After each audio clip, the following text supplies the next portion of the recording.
Good evening, race fans. Welcome back. It is round 6 of the MC Motorsport GT3 Championship, and tonight we come to you from none other than the Green Hell. That's right, it is the Nurburgring this evening. We're into endurance racing proper. We tested it out in Sebring, and this time we are back to do it for real. This circuit, as you probably well know, is an absolute master of a track. It's going to push our drivers to the absolute limit. It combines high-speed straights, probably one of the highest speed straights in the entire iRacing calendar of tracks. It's got really technical corners throughout, absolutely some of the most unforgiving elevation changes that you'll ever see, and all spread over probably the highest number of corners that you're ever going to see on any given track as well. Today, of course, we will see the teams and drivers pushing their GT3 machines to the absolute limit as they navigate the perfect balance of power and precision over this grueling 2-hour endurance race. As always, with Enduros, tyre strategy, fuel management, and consistent lap times are going to be the absolute key to claiming victory here tonight. Buckle up and get ready for some world-class racing right here on Simple Racing Broadcasts. This is going to be one for the ages, I reckon. My name is Jared Cole, and I am your commentator for this evening, hoping to be joined, as always, by my offsider, Dean Biggles-Hopton, in just a little while. But for now, you're stuck with me, and it's good to see a couple of the regulars back. Cram, I hope you're doing well, mate. I don't know about you, but I'm pretty excited for this evening's race. Drivers are out on track right now, getting their qualifying laps in, with just about, what have we got? About 10 minutes left in the qualifying session. So solo qualifying session actually hasn't occurred. We're going for open qualifying, 25 minutes to put in their best possible lap time, which when you consider a lap time is somewhere around the 8-minute mark, doesn't leave you a lot of room for error if you do want to actually record a time. And then, of course, we will be into the race itself. 2 hours this evening, which is more than enough for pit stops to come into play in a big way. But, of course, the challenge with endurance racing is just keeping the car in one piece and making it to the end. We will take a look at the grid in just a little while as the drivers do go out and try and get in their last qualifying lap before we get into it. But let's take a look at the championship standings because, of course, that's all changed a little bit after last week's race. And this is how it stands before we get underway here for round 6. Jeremy Washington out in front, 784 points. He's looked almost unstoppable all season. And of course, he is from the Private Ear team. We agreed on that one earlier, Jeremy. So all done for you there, mate. Signed up, as always. Danny P, the crowd favourite, as always. Vibe Gang Racing in second, 721 points. So a little way further back. But tonight, of course, is double points, given that it is just the one race. And anything can happen, as always. The Nurburgring takes no prisoners, and if you do mess it up here, there's a very real chance of finishing well outside the top points. Liam Jensen from BE Electrical and Solar in third on 684, and this is where the championship race starts to bunch up a little bit. Jackson Starrett from Sideways Esports sitting in fourth currently. Reese Wakefield from Antic in fifth. Then Ryan Palmer from ADHD not far behind in sixth, with Mitchell Curry from MC Motorsport in seventh. Joshua Van Treek from Pace Syndicate in 8th. Then Scott Stevens from HCR Jinx Shifters had a fantastic race last time around at Daytona, finds himself in 9th on 610 points. And rounding out the top 10, Nathan Bowman from BE Electrical and Solar, 581 points as well. And then a mix of drivers back through the field as we take a look at our top 18 in the championship so far. But a real glut of drivers in the middle there. Apart from our top 2, from third back to, back to about 14th or 15th, not actually that far separated. And it all comes down to these last few rounds. Rounds 6, 7 and 8 of this championship cannot be dropped from your scores. So it really is going to mean that everything from here on in counts for these drivers. So they can't afford to miss a week of racing. They can't afford to have a bad race if they want to stay in the hunt for top positions in this final half of the championship for Season 2 here. And we may as well check out some of the qualifying action as we get a bit of a look at the drivers making their way around. Not much longer left to go. And we can see only a few times actually having been placed so far. And it is a tricky one because, of course, when you're talking the Nurburgring, you see Jeremy Washington, our current championship leader, out on a hot lap. When you're talking the Nurburgring, you know, you can put in 5, 6 minutes, 7 minutes of a fantastic lap time, and if you run off track or you put it into a wall, then guess what? That is that lap invalidated, and you can start it all over again. So it can be pretty painful, but honestly, it's just part of the nature of the Nurburgring. Jeremy Washington just absolutely flying in that Corvette. 13 Ks into the course, you can see the sign in the background there, so he's got a bit of a way to go yet. But we'll stick with him and see how he finishes out this lap. In the background there, the Everything Simulated entry, I imagine that's Tristan McLaren as a guess. As they come through the carousel, great view of these cars, all still bunched up. Mind you, not a lot of separation. But we'll keep an eye on this and just see how Jeremy Washington goes. He's probably this is going to be his last qualifying attempt before we do get to the grid. So we'll stick with him and see what he can put in. It's always a challenge, right? I mean, sitting in third, that's not a bad starting position, and it doesn't really make a lot of difference in a 2-hour race, but it can keep you out of the mess of turn 1, of course. That's always an option as well. G'day Turtle Shell, good to have you back again, mate. Welcome on in. And yeah, look, we're keen for a good bit of racing this evening as we keep an eye on Jeremy Washington making his way around the Nurburgring. One of these days I might even learn all of the corner names, but that's a bit of an ask, really. 73 odd corners if memory serves. I could be wrong, but I think it's somewhere around that number. It's a very, very long track, and really the only way to get good, to get quick around this track is to put in the seat time so you don't even have to think about what corner's next. And it takes a lot more than most tracks do to do that, simply by nature of the length of the thing. Jeremy Washington though, so far so good, still a clean lap, and we'll see if we can find how he's looking in terms of his qualifying positioning. Here we go. So plenty of sectors to navigate here. So he's putting in a reasonably quick time through the first half of this lap. I don't know if it's going to be good enough to bump him up the charts, but he only needs another 1.5 seconds to find himself in pole, so a little way yet to go.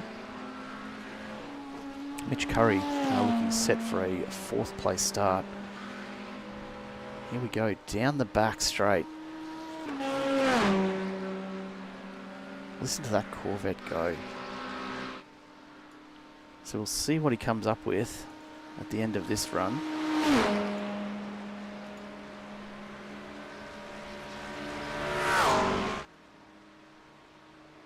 Let's see if we can get a bit of a look at just how quick he is going at the moment.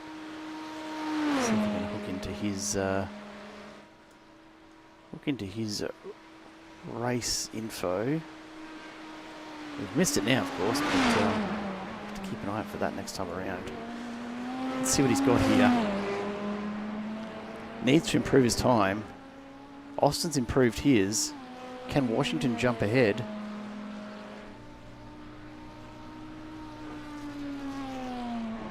Oh, big finish, not enough, but takes him up to second. We see a couple more laps coming through now, so can't complain with that at all. As we wait for the last of the drivers to finish their laps, we'll take a look. Mitch Curry is still out on track, so we'll see if we can catch him somewhere. Here he is in the Porsche as always. He's pulled out yet another livery. Man's got a few up his sleeve and they all look amazing. Let's see what he can do here. Can he improve from 5th? Oh, big jump up to 3rd, last moment. Probably the last car on track. I don't think he's going to have enough time to finish this up. Reese Wakefield is a long way back. And I suspect he's going to be called time on before he manages to finish this one off.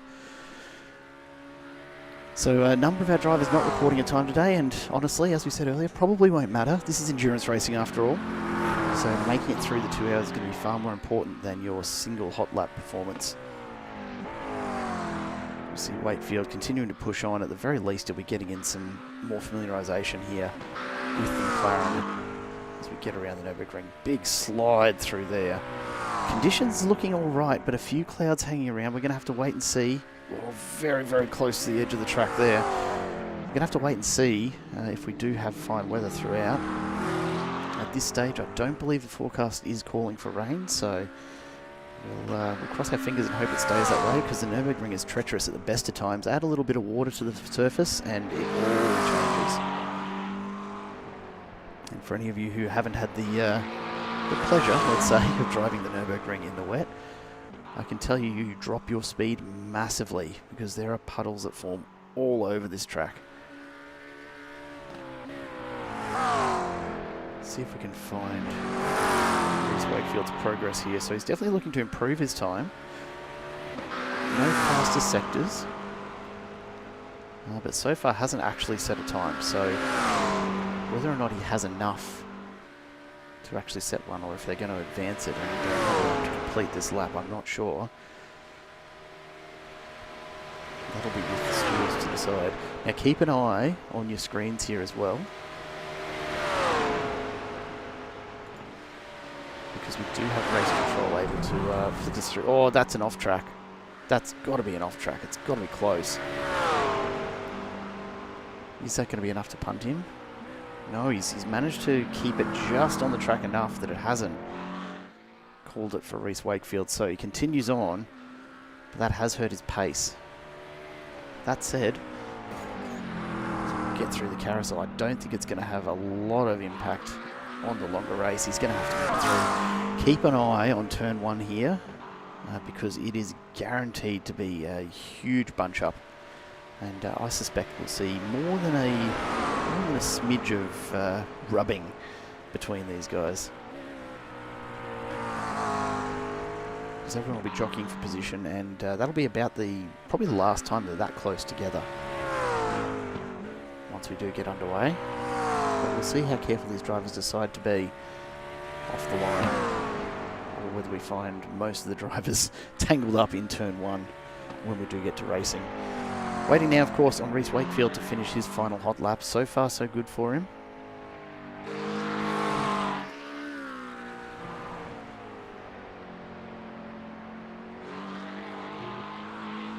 Chopper doing its best to keep up with him here. Let's go on board. Take a look at the view and the sound from this McLaren.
So Reece Wakefield finishes up, and that'll see him in P6 for the start. So let's just wait for those times to be confirmed, and we will have a grid.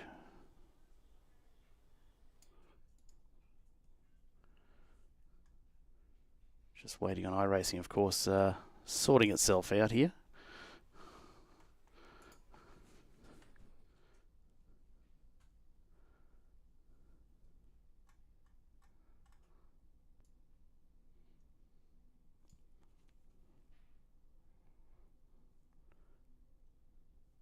No drivers on track anywhere else, so the steward's just calculating all of this as we get ready to jump into the race event for this evening.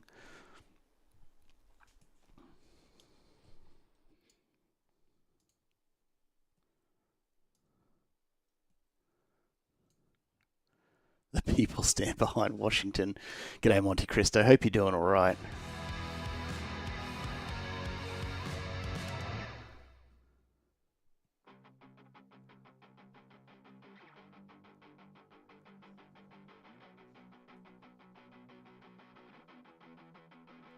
Qualifying results are in. Let's take a look at the grid.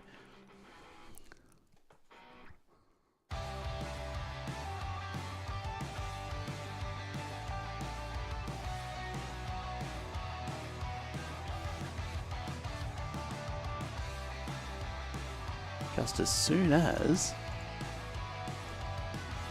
we can get our overlay up and running again here, folks. Give us just a moment.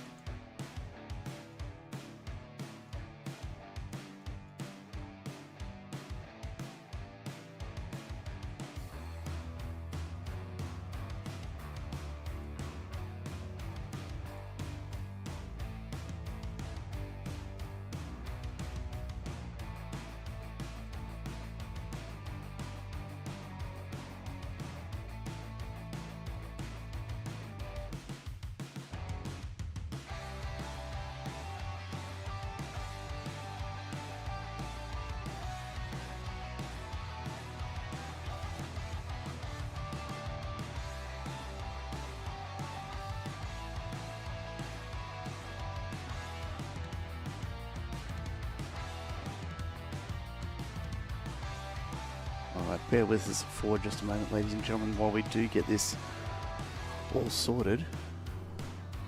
As always, technical issues, the test. The driver's out on track at the moment, just getting in their final warm-ups before they take the opportunity to line up on the grid.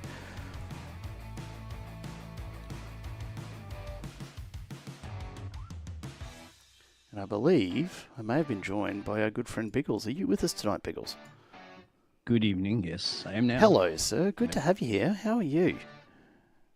Busy, my friend, sorry. No, it's all good. Yeah. We've just been getting through the technical issues. And we are just about to... technical issues as well? We had a few technical issues. But let's take a look as we... all these guys do get the warm-up in. Let's take a look at the qualifying results. So Cameron White lodges the fastest time in qualifying, 8:14.86. Jeremy Washington not far behind, 3.5 tenths back, and then almost 5 tenths Mitch Curry in third. A very, very late time recorded there in the session. Jackson Austin in fourth with James Bunker behind in fifth. Then Reese Wakefield, Josh Harris, Luke Hyden, Nathan Bowman and Jackson Starrett rounding out the top 10. Tristan McLaren and Dan Merker, the last of the drivers to record a qualifying time. The remainder of our field this evening quite happy to just start wherever they end up in the field and instead pick up those positions throughout the course of this 2-hour session. Biggles, the Nurburgring, tell me how you feel about this place, mate. Ooh, I've only ever seen races done in the endurance, like longer endurance races at the Nurburgring. So, well, I mean, obviously it's very, very difficult with the amount of turns that you have. It's very, very difficult at night time. These drivers won't be. We're in the sun setting a little bit. The earth set. It's getting a bit late in the day. Absolutely. Yeah. It's tricky. It's not that crazy difficult to drive per se if you're light on the gas pedal, but if you get very, very greedy and try to get a lot of time out of it, you will make mistakes. That's the thing. So yeah, and most drivers won't know every single corner off by heart as well too. No. You can practice your strap for 10, 20, 30 hours. You could do. You're still not going to know muscle memory which one off. Basically, like anything, you can close your eyes and drive Monza, for example, right? That's a pretty straightforward, easy track to learn. I mean, maybe I couldn't, but someone could. Try to close your eyes and do a track like this. Silverstone and all that sort of stuff, the classic tracks people know. This is not just that easy for that. But once again, it does have its flexibility, so you can, you'll probably be more gingerly, let's say, approaching the corners than what you would be if you were on a track that you're well known of. Yeah, absolutely. It's really not a track that you can expect to know intimately without putting in plenty of time. We were saying this earlier in the broadcast. It's even if you put in tens of laps, you really won't know it at that point. You're talking hundreds of laps easily to really get to know it. And here we go. The results are official on the grid. Cameron White, Jeremy Washington ahead of Mitch Curry and Jackson Austin. James Bunker and Reese Wakefield on row 3 ahead of Josh Harris and Luke Hayden. Then Nathan Bowman and Jackson Starrett ahead of Tristan McLaren and Dan Mirko. Further back the field, Joshua Van Treek, Danny P starting back in 14th. Ryan Palmer and Scott Stevens. Then Jake Robiard and Brian East. Nathan Wilson taking the back row. Only 19 entries tonight. So a bit of a smaller field perhaps than what we would ordinarily have. But you know what? It's an earlier race time. It's the Nurburgring. It's endurance for 2 hours. You've got to be prepped for this sort of thing, don't you, Biggles? Yeah, local time as well. 3:20 in the afternoon, track time. Here we go. About to get underway.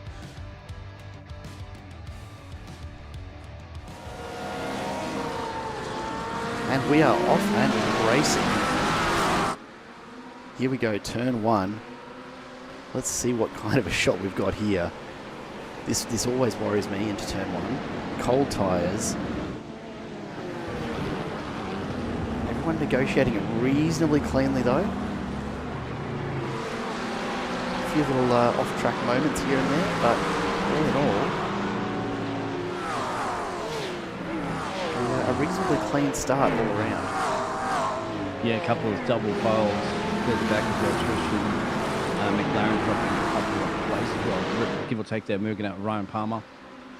I have to say, Joshua Ventrack and Dan Micro had gained a couple of positions themselves, but they're still early taking opportunities because this has been an endurance race, You get a little bit too far up the road, you have to do the work later. Look at teammates as the ADHD, James Bunker and Josh Harris also. Tooth and Aaron, missed that one. And they've got the likes of Nathan Bowman right on the tailpipe, actually looking to split the teammates. Gorgeous shot too. You've got to appreciate the scenery you get here at Nurburgring. As the drivers start to just space out a bit, you can see that James Bunker back, it's almost a second pack at this point as the top 5 start to pull away. Opening a couple of seconds already, you've got Washington and Curry up there with Austin White and Wakefield. And then... into the fence, Dan Marco. Dan Mirko's gone off already. Yeah. That's the first casualty so far of an endurance race, and that's going to be a bit of door banging. Is there any contact there? Oh, yep. Yeah, big contact. That's Ryan Palmer. Keep an eye out for...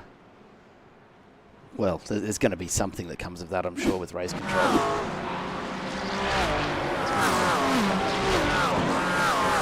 Then again, there will be other incidents.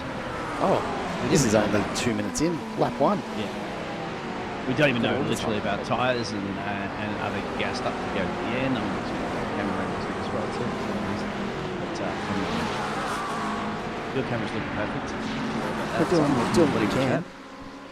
Yeah, we've got a few of the regulars back now. We've got Graham in there as well to check it out tonight, of course. And Turtle Shell is back as well. Mark Christo joins us as a Jeremy Washington fan. So I just wonder if you want to go back and have a look at the race restart if we can, because Cameron White, we did place the number 4 on pole, currently running in P4, so dropped a lot. This is bogged down at the start. Let's go back and have a look at that. Curious what happened here. So this is Cameron White. So it's definitely bogged down here, because I think they've got to jump. Reasonable start. But yeah. Oh, no. Not anywhere near as quick as the cars around him, unfortunately. And then he's found himself on the outside of that first corner. Porsche doing Porsche things. Yeah. I mean, to be fair, he's still pointing in the right direction. Oh, there we go. It is. That's what it is. A little bit of contact with Jeremy Washington. Recovered well. But yeah, that'll do it. Dan's gone in, and he's not in the lead of the race. For some reason, just triggered it because he's he has towed. He's had an incident. Yeah. Let's go back and catch this. That's right. I think he towed because that's when he hit the fence earlier, I think, and it's crab walking. Yeah. So this is from his collision. Where's earlier. he going? How did he get into the pit lane entrance so early? It's a there we go. The There lap's is not that quick. No, there is a pit entry. It's a bit of a hidden one, but it can be done if you're not too far into the lap. So now that's the fact. Theoretically, he is in the lead of the race. It will ping him very hard. Yeah, of course. To say the least. And he's got repairs to do anyway, so. But then again, it depends on how much repairs he has, because it is a long lap time around here, of course. But once it sorts itself out, once they come across the line, it will then re-evaluate the standings and bring it back to the. Yeah, I suspect at the very least iRacing will give him a... Either that, or he's just figured out a shortcut and said, haha. Well, look, possibly. It's a pretty spectacular shortcut if iRacing isn't going to penalise you for it. Yeah. All the other drivers you're going to see start coming down the pit road when they approach that entrance. Because that would be the pit road for the actual Nurburgring track, not the Nordschleife. Yeah, it's the close-in track, and even then, I'm not sure if that particular entry road is actually one of the corners. It is just a pit entry. I believe it is just the pit entry, but if I'm not mistaken, it has recorded him as making around that first lap. Okay, we'll see how iRacing handles this. Yeah, let us know in the chat if you had that moment. Because the endurance races that I've done, you can't remember really, because I can't remember because the endurance races not that much. But yeah, that's interesting. Plus, they're different classes category of cars. So you're too busy looking at hypercars and looking at LMP2s and 3s and all sorts. Well, we do know Jeremy Washington's doing Jeremy Washington things, aka now in the lead of the race, which carries on keeping honest. Jackson Austin with us further back as well too. That's like to see Cameron White is on the tailpipe. He says, I got pole, my friends, I'm quick. And certainly is. And most of those positions that have been lost. Most of the turns into.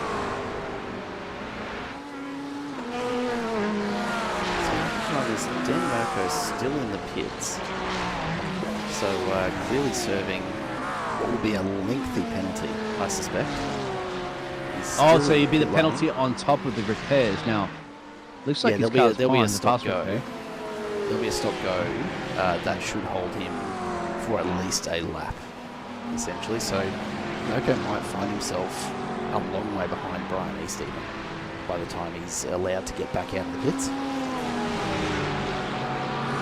This is the battle, though, for what we will say is the race lead, despite what your tower might be telling us right now.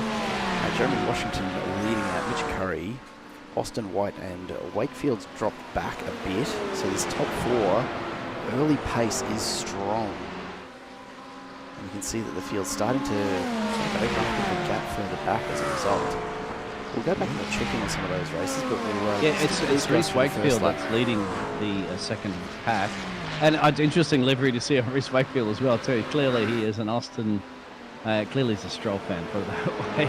Or taking fun, making a mockery of Stroll. Either way, well, I'd make a mockery of Stroll, but we'll see. There was a bit of conversation around that. I don't think it's not Wakefield's, is it? I know which one you're referring to, but I thought it was Wakefield's livery.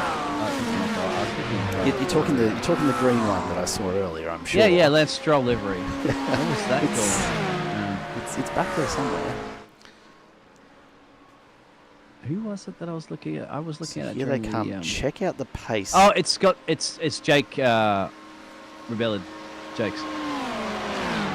Yeah, first drive-through penalty for number 16 with contact with number 737. So that's Ryan Palmer.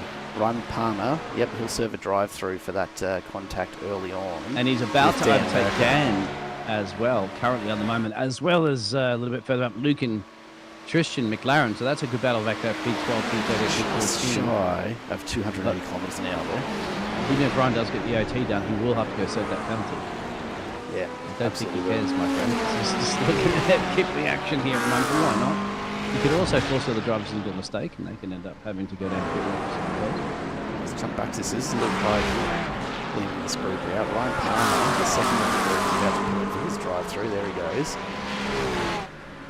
He'll actually catch Dan, who's in the pit road overall by the time now. Yep, this will be that penalty sorting him out.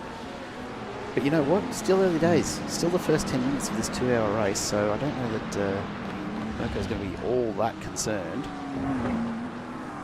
Yeah, good battle into the first couple of turns as well, too. Nathan Bowman, Josh Stone, and Joshua von Schreck. That's a big squad of 8. Has sorted itself out with the importance. What on earth is Luke Hyden's livery? That's a Heinz livery, isn't it? That's baked beans, I'm saying. Right? It absolutely is. Beans means Heinz. There it is. Okay, well, someone's told on something. Yes, it is. And tonight it is Luke Hyden. Hoping for maybe a little extra propulsion, perhaps? Beans means Heinz. Who says marketing doesn't work, folks?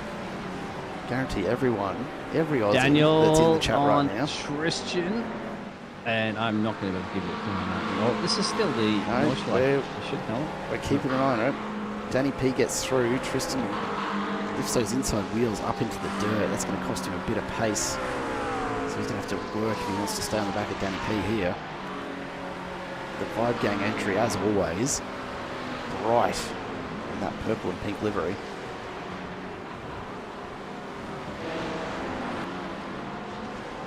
So Luke just having a few connection issues very early on for that to be happening. So keep an eye on that. Interesting to see just how far back some of these drivers already are. And I have to wonder if these guys are already playing a bit of endurance type strategy here. Because Danny P finds himself a long way back. You know, you've got Scott Stevens back here as well. You know, some of the quicker names that we've seen over the past few rounds are a fair way down the order and also a fair way back from the leaders as Stevens runs a bit wide.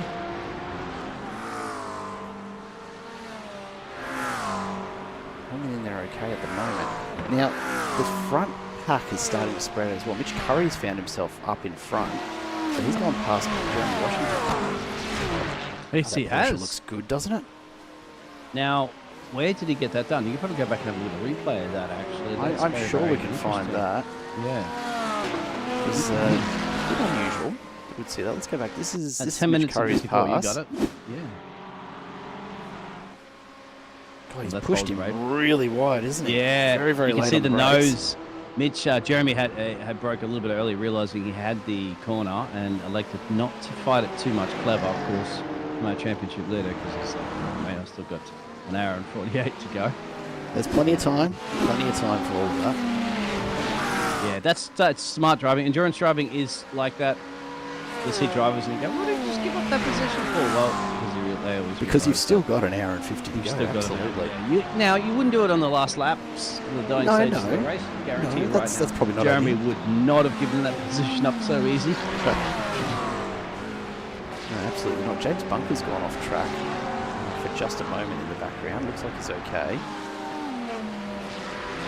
Hasn't cost him too much, but he's just opened up that gap a little further. Let's go back to Josh Harris. The jump cam. The jump cam. Yeah. I have it on my camera pack, but there's a certain section of the track where there's a jump. Oh, there is, yeah. Some of the I drivers know the might jump know cam. that in the chat. It took me a minute. It took me a minute. I was thinking, what do you mean the jump cam? But I know exactly where on this track you're talking about. It is one of my least favourite parts. I don't like tyres not being in contact with the ground, honestly. Also, it's one for the chat. And do you know how much it costs you? Because of course you can take any car you want. It's open to the public most of the time. They have sometimes they've got most of the time you can just pay, run your car around there for a lap. Any car essentially as well too. And you've got to turn. So this is one for the drivers out here too, as well too. If you're going to be overtaking us, turn to the right hand side. you have to indicate that with tendencies or other cars that are quicker to go through on the left. If you've seen the videos out there on YouTube of everybody running this lap Of course. with your road cars, yeah. I am very familiar with Misha that usually takes people. Yeah, Misha. My cars brother around. was him actually. I watched him on the other day. Yeah, he takes his car. Or he just rides shotgun with you and can't usually look at it.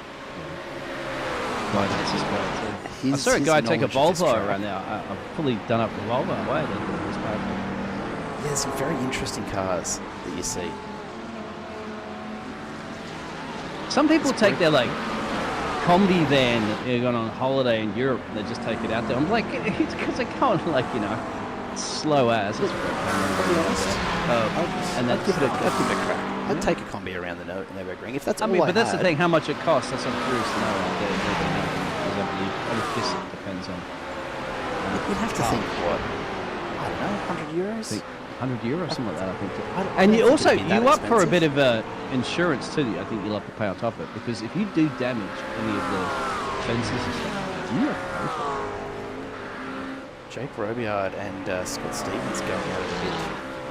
So we'll let these drivers know too. Out there, Mitch, Jeremy, Jackson. If you guys damage anything out there, you're paying for it.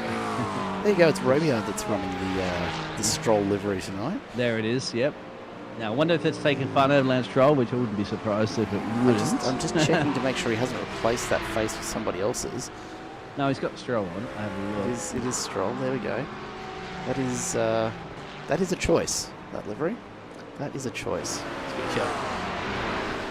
Jump back up. This is Wakefield and Bunker. Then again, there are going at some it for fans of Lance, but Dan Mirko just coming out of the pits now.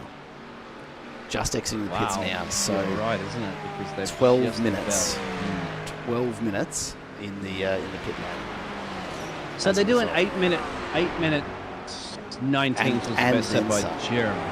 Yeah, the penalty is a lap Yeah, and a half, basically. So, there is no gain in taking that shortcut in case anyone's written it down for later. Yeah, there is absolutely no benefit in that. This group, So- though, The Nordschleife, Nuremberg Nordschleife, because Nuremberg's combined with Nordschleife in this one. The lap record is set by Mario in a Mercedes AMG 1. And I believe it's 6 minute 30. We're doing 8 minute 20s. it is straight. There's a Porsche 911 GT2, 6 minute and 38 seconds. So, come on, guys. But it's not the cut a couple GT3. minutes off. That's the GT2. Well, okay, the Yeah. GT3 Porsche 911. It's 6 minutes and 44 seconds. That's the lap record, and that's in real life too. So Shreek. you can push it a little bit more on the sim. Have a look at it. Van Treek just managing to get past Nathan Bowman. Finds himself on the right side of the corner there to keep going. They're side by side at the end of the straight. Van Treek's going to push through, but Bowman's got the inside again. That is some very, very close door-to-door racing for 16 minutes into a 2-hour race. In the Yeah, two back there, battles Luke of- Hayden goes you on can as see. well. So that gives Josh Harris a little bit of breathing room as these two try to sort themselves out.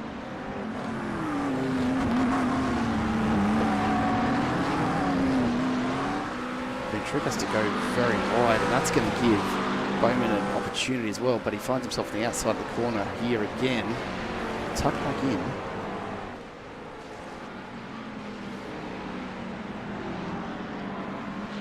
So Ryan Palmer's into the pits. Oh, he was in there, He so the is- penalty. No, he did his Oh. drive-through before. So this is pitting in. So he's going for the early pit stop. Right.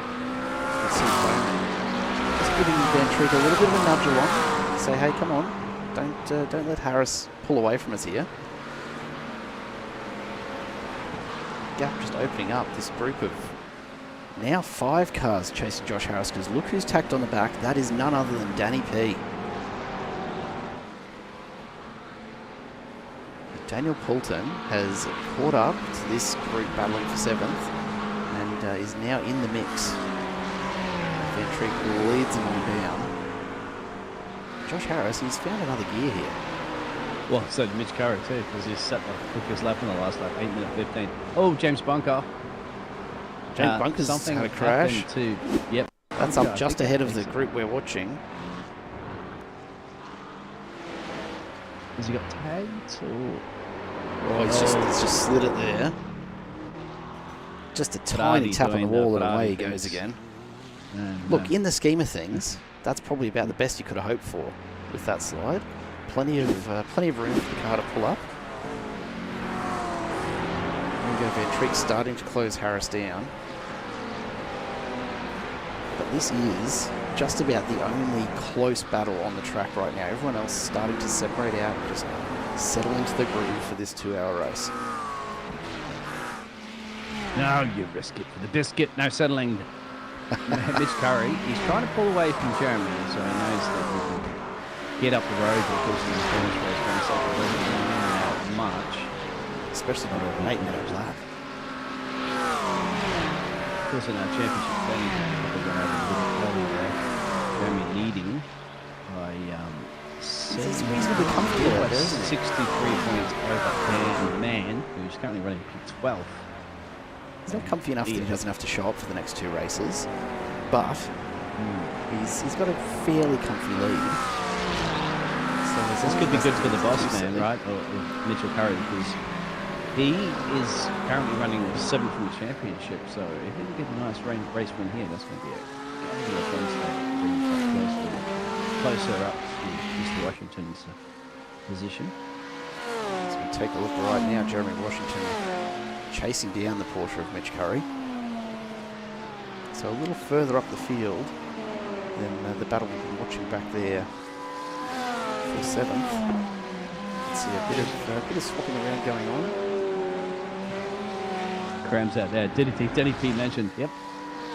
Well, Cram, look, we know if we want you to We can pipe show up him in pictures chat. too, if you want. I mean, he's right in that battle.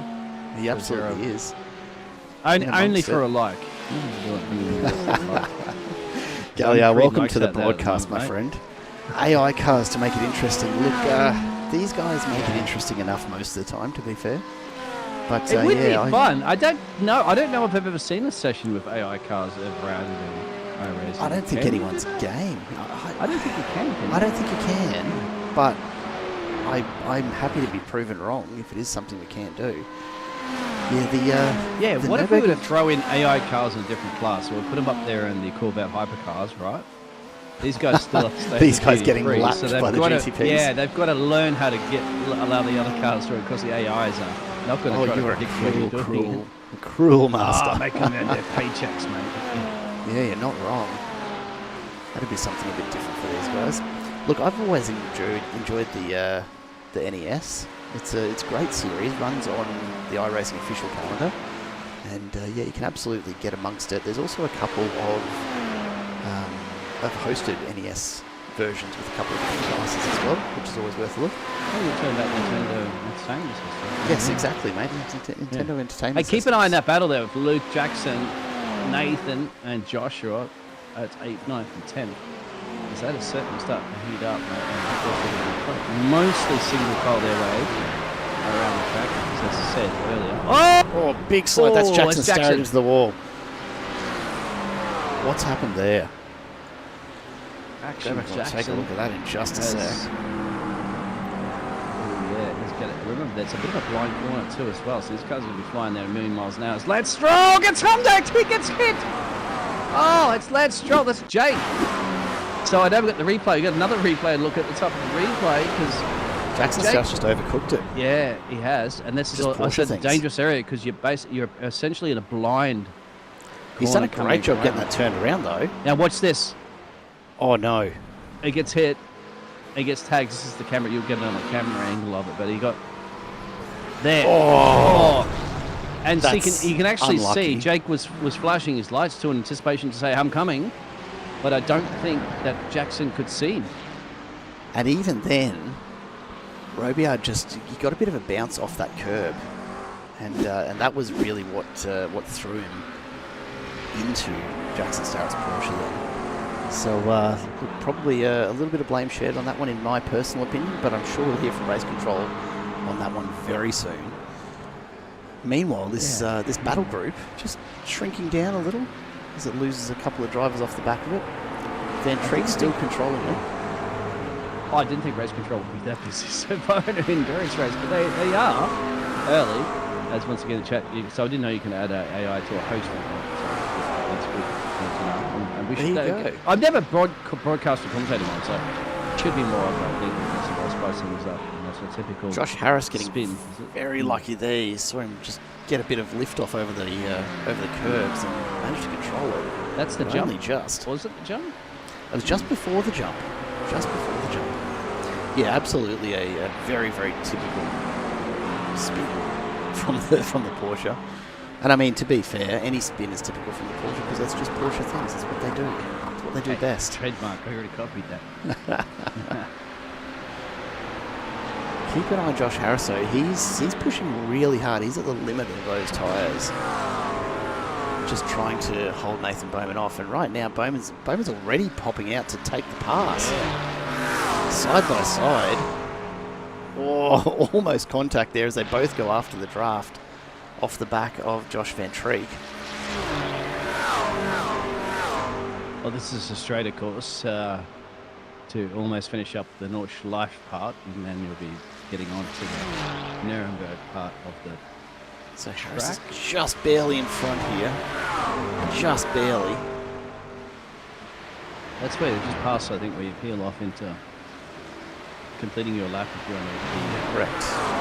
Yeah, that's actually where you start the lap around. They're heading in pit road. They are heading into Here they all come. So we're going to see this group. Yep. Here we go. You think?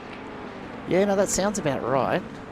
Remembering that these guys are running a reduced fuel tank for this series. So, yeah, 2 laps is probably about right at full pace. And I wonder if with a bit of careful driving, you'd extract 3 out of it. So, Cameron White taking on all the fuel he possibly can here. Let's see if anyone comes past, because that'll tell us whether or not it's possible to perhaps get a couple extra laps out of it.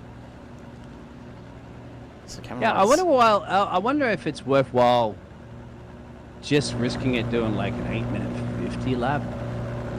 Yeah, and just a 9-minute lap, and just coast quite a little bit just to save yourself what's pit stop around you're going to cost. Mitch Curry's out first. Mitch Curry's out first ahead of Washington and White. Yeah, you're spending a minute in there. Yeah, and if you could do... So you only need... You could do 30 seconds slower a lap. Yeah, you can get extra lap out of it. Somebody try that. Sometime out there if you're listening. Someone get in and try it. Give it a shot. If you're at the back there, why not? You got position, a lot of track position to gain if it works. Not too much to lose anyway. Yeah, that 1 lap, no biggie. What can possibly go wrong? Cameron White on the back of Jeremy Washington. That could certainly go wrong. And slide. right it is, mate. There's Cameron White's going around and just gets... He's got to get up that racing line. There's a lot of cars coming. Noses into him as well, so the teammates collide. Can he get underway? A big gap back to Josh Van Treek here, 16 seconds. So he's got plenty of time to get back on the track. But Reese Wakefield is up the spot as well. So Cameron White today is just not getting as best as a little early spin in lap 1, dropping down to P4 now. Currently at the moment he's fighting for dear life with Joshua. You can see how close that was. Drive-through penalty. Drive-through penalty's just been issued for Jackson Starrett for an unsafe rejoin, so that'll be the contact that he had with Robillard. Yes, it will be. And Jake, of course, sporting the... I just call him like Stroll these days. We're just going to call him Stroll here. That's about all we can do. Reese Wakefield at the moment on the back of Jackson. That's a battle for P3. We're battle for P5 with Cameron White on the back of Joshua Van Treek. Joshua Van Treek just got past Cameron White. Cameron White, can he pass back again? Just a bit of back and forth behind them. This is the battle here. And a couple of battles going on. White and Van Treek, then Josh Harris and Luke Hayden just behind them as well. So everyone just pairing off for this lap around, it seems. It's like dance partners, mate. Because if we look behind them, your partner, do the dance. bit of a do-si-do situation. You've got Austin and Wakefield, then there's White and Van Treek, Harris and Hayden just behind these guys. So this is Harris and Hayden now. And then right behind them, Bowman and Poulton, Danny P just putting the pressure on Nathan Bowman. Both in the McLarens, so should be evenly matched. It's down to the driver here. Let's keep an eye on these guys because they're both in their own right very quick. But then further back, you've got Bunker and Stevens going at it, then McLaren and Palmer going at it, and every one of these guys separated by a couple seconds from the pair in front. It's absolutely dance partners. Yeah, but I think it'd be interesting to see whether or not Reese Wakefield's close enough here to also think about getting around Action Jackson Austin. That's the difficult thing. It's not a lot of... there are overtaking opportunities if you know this track like the back of your hand, but if you don't want to be last and late breakers into a full send because there's a good chance that you're going to go off track there and go 10. Your dance partners are all of a sudden going to become a big steel fence. It will. In no time flat. Let's take a look back. Luke Hayden now. All over the back of Josh Harris. And then further back, Ryan Palmer's going past Tristan McLaren. So you talk about passing opportunities. He's made it happen there. It starts to pull away. And then Josh Harris just barely. I don't know how they laser scanned the graffiti. They got the graffiti down. I don't know what year there's a blinker. See, yeah, Luke Hayden having some connection issues there. He's still with us. He's just activating stealth mode. I take it as I had Harris. that on the replay file I was trying to do earlier today. It didn't quite work. It's a little frustrating. Sounds like a future Biggles problem, though. iRacing loves me sometimes. You know the feeling. Yeah, iRacing giveth and iRacing taketh away. Such is the burden of the broadcaster. As we try our best. Some of the broadcasting stuff. I mean, I don't even drive. I can't even imagine the problems I would have if I even was to start driving. So here we go. Bowman and Danny P still going at it. As you see Poulton looking for a way past. He's got the pace, but just can't find a passing opportunity. And that's what's surprising. There's not a lot of good spots through here unless you get a mistake from the driver in front. He's a big ask. Oh, well. And down the man. Could do Takes a a look up the inside. Oh, that's get it back off. Yeah, that's a good choice. That is not the corner to pass on. He's about to but one of these you could if you know it. Yeah, you can watch absolutely pick up any of those North Life crashes, famous crashes compilation videos. You can know exactly where there are overtaking opportunities. This race right goes with somewhere, but that should still be okay. Still got a bit of a commanding lead. That's just a trigger. They're just pulled up the road.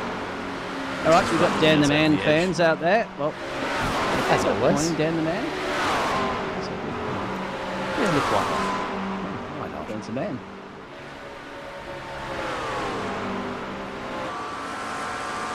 There he is as we look back from Bowman's car. Danny P just biding his time, staying patient. Just a minor off track further back.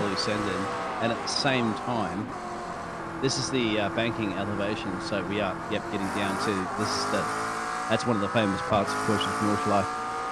This is just tricky. This whole sector here, this is because it's the final sector where a lot of drivers who are on fast laps, of course, just try to set lap records in North Life in real life, make mistakes because this is a very, very technical part with not many straights here. No, not a lot of options. So Danny P needs to just be close enough that he can take advantage of the draft when they do get to the straight. You've got to really pick your time for overtaking as well, because if you overtake too early, then you end up just giving that draft straight back to the opponent. They'll just take on the back and take you in the corner. Mm-hmm. So he's got to really time this one, as we see Luke Hayden just ahead, still trailing Josh Harris. And the chicanes are high chicanes, as you see. So, if these cars are heavy, if you do throw it into those chicanes, it will bounce your wheels up. It will definitely lose. As you can see, there's a lot of traction at the moment lost there from Nathan, but nowhere really on the track to go. But if these final couple of corners coming up, well, I'm talking about the final little section, because there's a little bit of a hairpin before you go down the main straight, will give the opportunity for a good run if Dan the Man can stay. Currently at the moment within 4 tenths or so that he is. About a half a second. Pretty close enough. And he's showing himself to be pretty good under brakes here. He keeps closing that gap up. And all he seems to be giving away is just backing it off a bit to not find himself too close behind. So here we go through the second carousel. I'm not even going to try and pronounce the German for it. Didn't get the exit he probably wanted there. He's over. Yeah, I'm not even going to try. Yeah, we'll go with that. Sure. There's the Amber. 7 tenths back. Bowman's got the better drive out of the corner. Danny P's going to have to put the effort in if he wants to close this deal. Here he comes. The gap dropping as he gets into the slipstream. The onboard here with Danny P.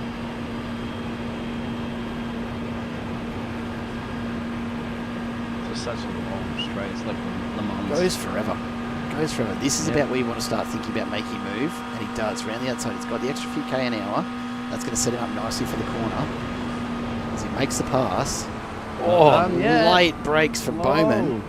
Yep. Says no thank you, I'll keep this spot. Bowman demonstrating what you can do with that McLaren, and Danny P relegated back to 10th. He's going to have to try it all over again. This will be the section to do it here in Nurburgring Park because it's the regular track. As you can see, you've got your braking markers that Formula 1 do in the hairpin. Get on the loud pedal. Switch it over. Can he get the drive? There we go. Oh, he's up the inside. It'll have the lift. Really wanted to get going there, but just couldn't push through without making I think because he made contact with Nathan, he did decide to let it off the lift a little bit there because it would have probably been unfriendly like overtake without a bit of probably not viewed favourably by race control. That one. Generally, you're not allowed to pit your opponent to overtake them. Yep. There he goes under brakes. Super deep under brakes. And Bowman's got no answer to that. I think he must have lifted there, surely, because that was a huge difference in speed through the corner. Might have got frustrated mirror driving for seconds here. Yeah, possibly. I mean, we've still got an hour and a half to go here. So Jackson Starrett going at pit road. Okay, interesting. So he's a fair way back. His last lap was a 8:50. What? Oh, because he went to pit road. Yeah, it's probably that would make sense, I think. Oh yeah, well, hang on. What? Oh, that's right. The drivers did a 9-minute 15 or so last lap from that pit road. That's right. Correct. Yeah. The extra 1 minute on top of that one. Oh, Van Trek's off. Van Trek's off? Yes, he is. He is. Van Trek's had an accident. Somewhere. There he is. There he is on your screen right now. Uh-oh. He can't do anything there too. He's right on the racing line. Oh, he's going to have to get it moving. Scott Stevens barely avoids him. Now, has he overcooked that? Oh, he's gone around again. He's cooked the tyres, whatever happened there. What if he hit the chicane on the inside there and it's lifted up and the rear end's just slid off? That's what normally happens too. He's going to have to baby it this whole lap to get those tyre temps back under control. Let's go back and take a look at just what's happened here. I think it's lifted so up. Through the chicane. He's on his own, so it's no contact. Yeah, he's just overcooked it through there. The tyres, I think he's been pushing too hard. The tyres have overheated just a little. That's cost him some grip. This is why you need to get your tyre to Hilux out there, mate, because you won't have to worry about hitting any of those chicanes and bouncing all over the place. Oh, that was just... Whoever, not much else he could have done there. Was who got past. That was Stevens. And then you see he just overcooks it there. Overcooks it there. So those tyres are shot right now. So I suspect you'll see him taking it very, very easy. The rest of the Jeremy Washington start slowly do what Jeremy does when apart from just leading a championship, but creeping into the leader, and that's one that Mitch Carey's going to be aware of that one because Jeremy's been chipping. It's getting in a second now. Mitch Carey knows that the reason why Jeremy wins races and is leading the championship is because he's just is good, consistent driver, and when push comes to Absolutely. shove and he needs to He's get closing the it down OT, he'll very do quickly. it. He'll try it. Very He's just quickly. carrying without yield to him. This is Josh Harris starting to just get onto the rear end of Luke Hyden. But let's go have a look at Jeremy Washington because he's shutting this down. Yeah, he Just is. dragging back tenths. So Mitch Curry riding on board and just have a look at it's easy every drive's going to make like one or two mistakes around this track for sure. I mean, only talking about little mistakes, just like just missing the apex circle, you know, shifted down a little bit earlier, exit the corner quicker. That's just, you know, more slope 100 and something cross corners to navigate. But it's I don't think he would know it just as any more better than what Mitch Curry would. So TV Stevens practically on that one, unless Jeremy said, no, I've got about 48 hours worth of practice just the other day. I don't think he's got the time to do that. Not many people do. all over the back of Mitch Curry now.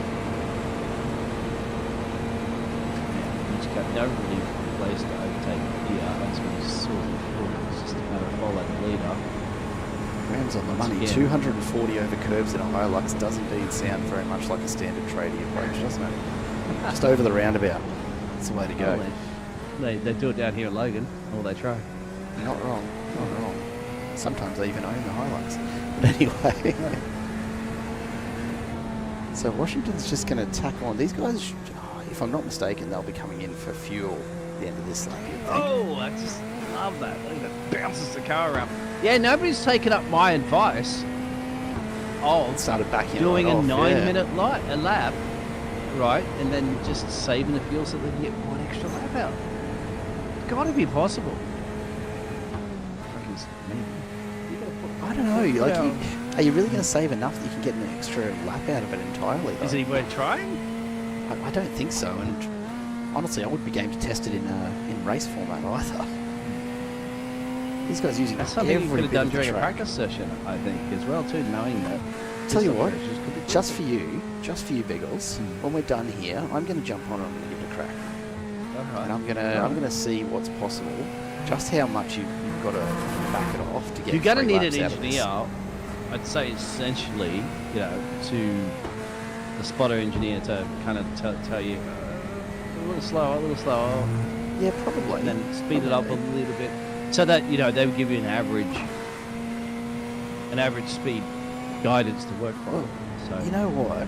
I'll have to check in with these drivers and see if anyone's recording their telemetry with Garage 61 or anything like that, right? Because you could figure it out reasonably easily. Like, if you figure out what your fuel usage is for these guys out in front pushing it hard, as Jeremy Washington starts to just drop away a little there, didn't get the best run out of the corner.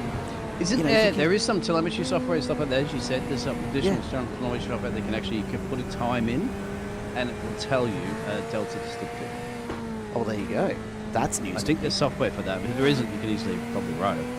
Oh, yeah, there's got to be. Can't be that hard. Someone out there let us know in chat. I'm sure there's something that's going to do what we want here.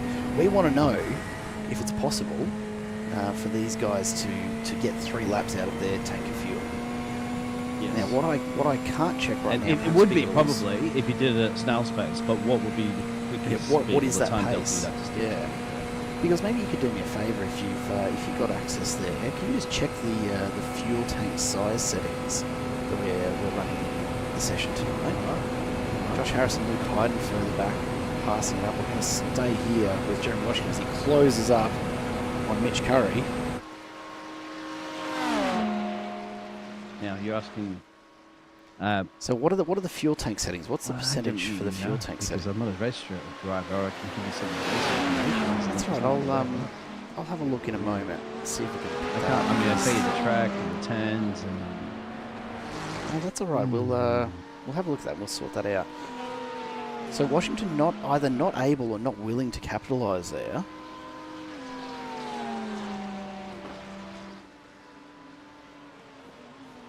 He's just going to stick in behind Curry for another lap. Interesting choice. Let's go back to the battle here.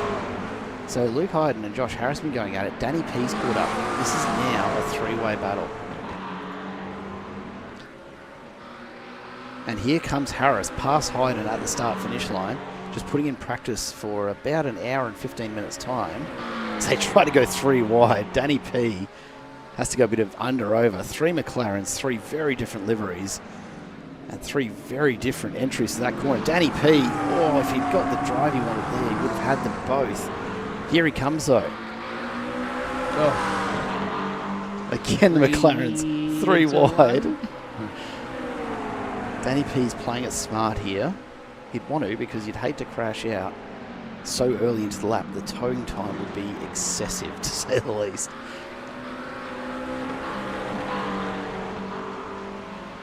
It all just settles down a little bit again.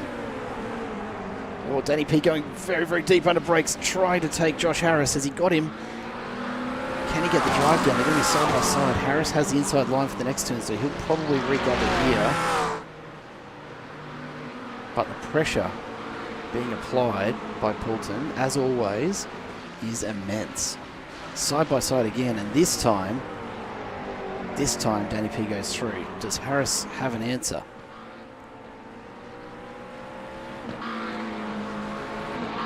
Not for the moment.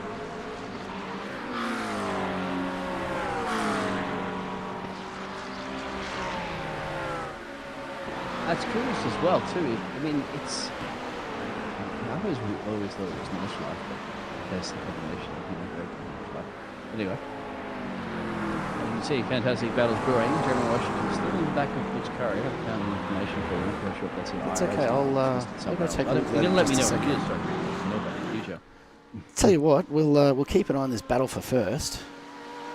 While I go digging around, Mitch Curry and Jeremy Washington going at it. Jackson Starrett into pits all the way back in 18th. So where do you dig that through?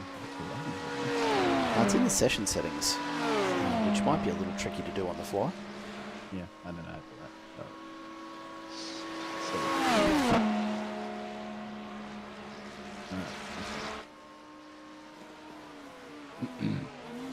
These guys continue to battle out. Washington just seems quite content at the moment to follow Curry around.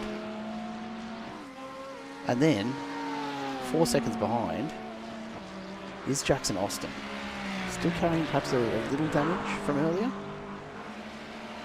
Well, I don't think there's much contact on it. This looks like he's actually kept the Ferrari intact.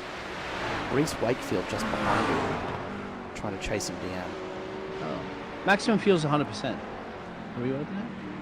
Or you mean capacity? I will take a look. So that's your top 4, all separated by about 5 seconds. And then Cameron White here, back in 5th, is 11 seconds back from Wakefield. So the field's starting to get very, very spread out, as is often the case on the Nurburgring. It's about what you expect, really. And yet, in amongst it all, still a few battles going on. Josh Van Treek and Tristan McLaren battling it out for P13 right now. McLaren in the Everything Simulated entry. Just tacking into the slipstream where he can. Again, just trying to stay in touch, stay within a second here, Van Treek. Get a little bit of a tow along if he can. And we all know how much that works if you get a good exit out of the road to force into the track. So these guys pitted on lap 3 last time. So they are getting 3 laps out of it. It'll be...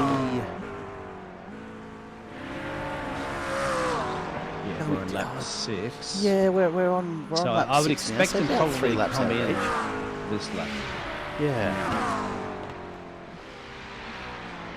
And we're 47 minutes. Oh, into the wall goes Tristan McLaren. I've done it so many times in that corner, and he's very, very lucky to have not done more damage, because the camber change coupled with the elevation change on that corner is rough. Nathan Bowman and James Bunker have crashed. Yeah, they come together. Have they? There's Nathan Bowman. Well, they're separate parts. James Bunker's crashed Yeah. just beforehand. He's come up over the hill, and oh, nowhere to go. Bunker stopped in the middle of the track. So Bunker's lost it. We'll go back and have a look. James Bunker chasing down Ryan Palmer. He's lost it around the corner. Just up and over. Taps the wall. Oh, there was no time there at all. Nothing either of them could have done. That's just really unfortunate for both of them. And they're lucky to not have more damage done. The fact that they can even drive away from that is... And now Scott Stevens is on the back to Bowman. Trying to apply pressure on that for the moment. That 51 Porsche on the back there of Nathan McLaren. And they're all bunched up now behind the likes of Josh Harris with the ADHD Racing. Actually, no, he's right. Yeah, somehow. But you're not wrong. Harris, Palmer and Bunker, 8th, 9th and 10th for the ADHD entries. So they're all stacked up nicely, although a bit of separation to Josh Harris. I wonder if there's any calls on the radio, just drop back a little bit, perhaps? Probably not. Can't see them doing that. Interesting now, they're approaching the final couple of, or the final also sector, which means they're going to be exiting into the final carousel soon, and they'll come out of that one, and then they'll be starting their way down the long straight. Will they drop pit road? Crucial, which Curry still in the lead, but I'll tell you what, Jeremy Washington now is 2/10 down the road, as you can see currently on your pictures. Now, is Jeremy going to look for an OT early? If they're going to go on a pit road, would you try an OT now or just wait down there? Here we go. So, well, this is the question, carousel, right? Isn't it? Right here. Right here, yeah. So he's got the position, but if they both need fuel, there's absolutely no reason for him to overtake. You know what I'd be doing if I was Jeremy Washington? I'd be sitting on the back of Curry and trying to save just a little bit of fuel in the slipstream, just to reduce your pit stop time by a second or two. That's about the only option at this point, because they're both going to need fuel here. So you see Curry. Well, last time they went down to pit road, it was even Stevens at 39.5, 39.13 stationary. So that's pretty close. And let's see what make a difference this makes later on, won't it? It will, yeah. Because if you can extract just a couple of seconds less time in the pits here, Washington decides to go side by side. No, he's pulled back in. Dummy. He's just putting his nose and just trying to throw it. Just making sure Curry knows he's there. Now these guys surely will be pitting at this point. Well, that's one, the pit lane entrances, but not that one. No, they're still going. Okay. No. So they've got the fuel to go around again. Okay. You hope. I mean, that they you'd have to think so. You'd have to think so.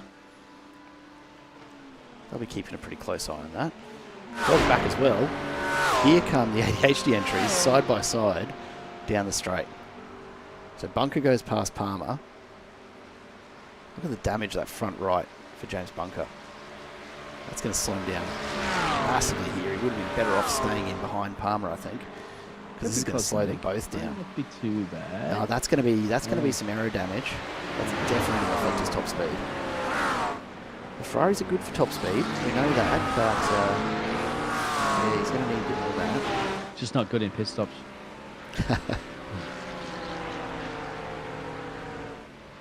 So side by side, and Palmer's got the pace. On the one side. And a bit further up ahead,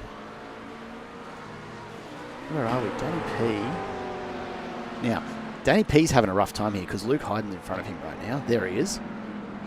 That must be absolutely terrifying. Hayden runs wide. Oh, he runs wide. Yep, that's Danny P right now must be stoked, because I would have been absolutely needing a change of pants seeing that McLaren disappear in and out in front of you. That's they're happy for him to be behind me if I'm putting up with that, but if he's right in front of you and you're on his tail, you don't want that happening. We come back to the ADHD boys here. Palmer and Bunker, Nathan Bowman looking to overtake them both. This is the battle for ninth. now, when you have as a driver, when you have that issue, because I mean, we see it up here, but the other drivers see that too. But if you're a driver and you have that disconnection issue, it doesn't just make you reappear. You're still driving it yourself, right? Correct. But what happens when you're out in the kiddie ladder when you weren't in the kiddie ladder before you took the corner? No. So it doesn't impact your driving experience, with the exception of every other car on the track. So that's the way to tell if you've got the poor connection or if it's someone else on track. If all the other cars are blinking in and out, it's your connection. Dan's crashed. Problem. Oh, Dan, the man's gone around somewhere. Danny I'll P. cut you off there, mate. No, all good. We'll take a look at that in just a second. He's gone off track somewhere. This is just a bit further up the road here, through the chicane. Catches a little bit of grass. Oh, this corner's done him. Yep. And then just a nice little tap from Hayden on the way through. And that allows second time we've seen that to get through. Yeah, it's not unusual, that corner. It's a really odd camber on it. It's not terrible, but it's just a little bit off from what you expect it to be, and it's really, really easy to just overcook your grip on the change of elevation as well. It kind of dips down just a touch before lifting back up, and it's just enough to unweight the tyres. So you have to be really, really careful not to do exactly that. Thankfully, it hasn't cost too many spots, but it has allowed Harris past him. And these guys have ended up about 3 or 4 seconds closer than they were previously.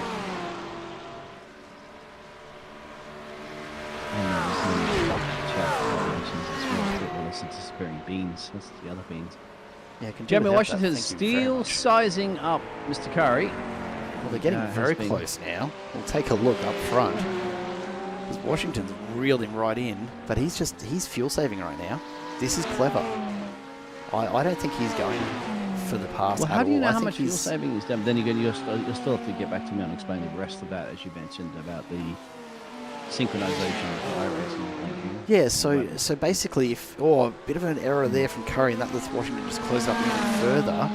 Is he going to make the move? Takes a big look, sits back in. So if you're driving, you're seeing one other driver blinking in and out, but all the other cars are behaving as normal, then you can be confident that the connection issue is with that one driver that's blinking in and out. If you have a connection issue, then every other car on track will be blinking in and out for you. Right. So the other that's how you know it's your connection issue, correct? Right. Because you're losing connection to the server, which means you're losing connection to all of you. And what happened in that case there before when he was in the kitty litter? Like, was that? That's just him losing it. That's not. Okay. It's not because if he reappeared. Connection. Yeah, because you still look okay. You're still driving like normal.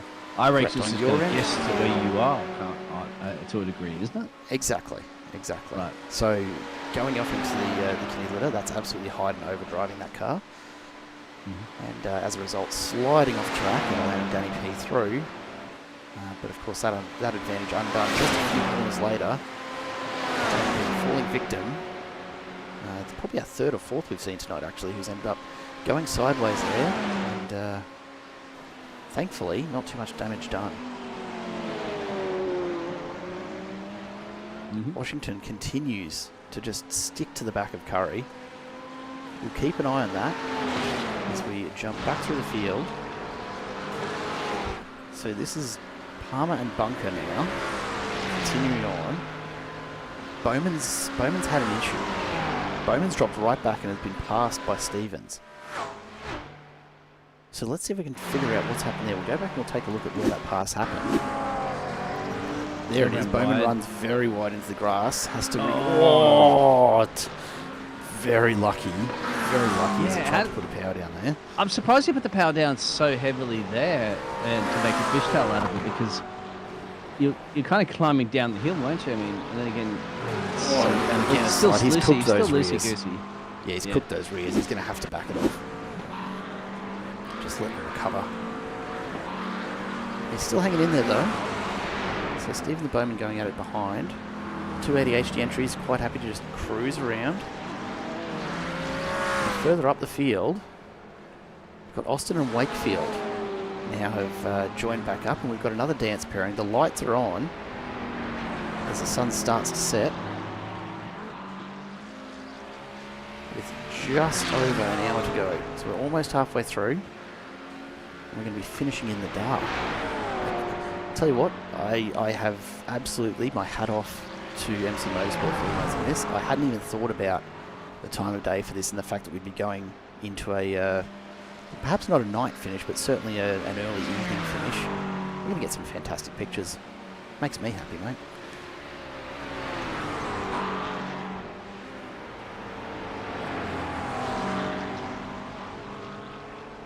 So out in front, Mitch Curry still hanging on with Jeremy Washington. You can see them just disappearing off into the distance there.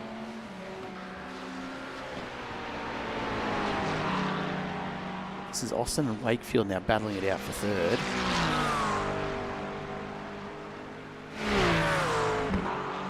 Did Nathan make a mistake? He's gone off track. Yeah. It's cost him a bit. So he's dropped right away from Stevens. We'll go back and take a look at that in a sec as we watch them come down the Doddinger Hoe. Oh, Nathan's in the fence.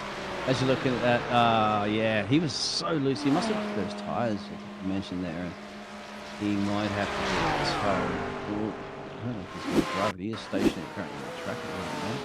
So let's have a look. This is where he's gone off track. He starts to get loosey. He gets really, he starts to get loosey-goosey there. So the tyres are struggling. Yeah, and then you watch. He's still continuing. He's not over yet. He's struggling here, and then bouncing over the curbs all over the place. Yeah, and then it's gonna just completely go on him. So it's like walking home from too many drinks from. Oh, see the jump, and that's it. He's trying to hold it. He's trying to hold it on the jump, but couldn't do it. Yeah, and big damage. I think he's got a toe back. He's got the toe, which isn't that far, thankfully. It is a long straight. But it is. It's gonna cost him some time. And there we go. There's Wakefield through on Austin. And they still haven't gone in. Yeah. So obviously they've started with less fuel. Right. I'm not sure. I'm gonna have to check that out. That's really interesting because it's strange, isn't it? Like you start, and then they come in on lap 3. Now we're now into lap 7. Yeah. So we're on to lap 8 now. We've completed 7 laps, which means you got to do another 8-minute lap on that gas. And these guys are still going quick. Like we look at the times coming through on that last lap, an 8:20 for Van Treek just now, but all still 8-something teams. For most of the field. We're halfway through the race. Just ticking over the 1 hour mark. Yep.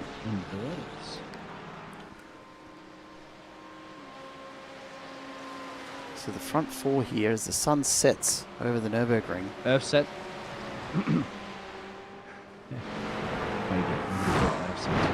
that out of our mentality.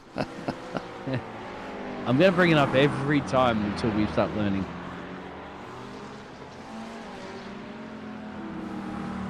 It's going to be really interesting. Bad habits, don't we?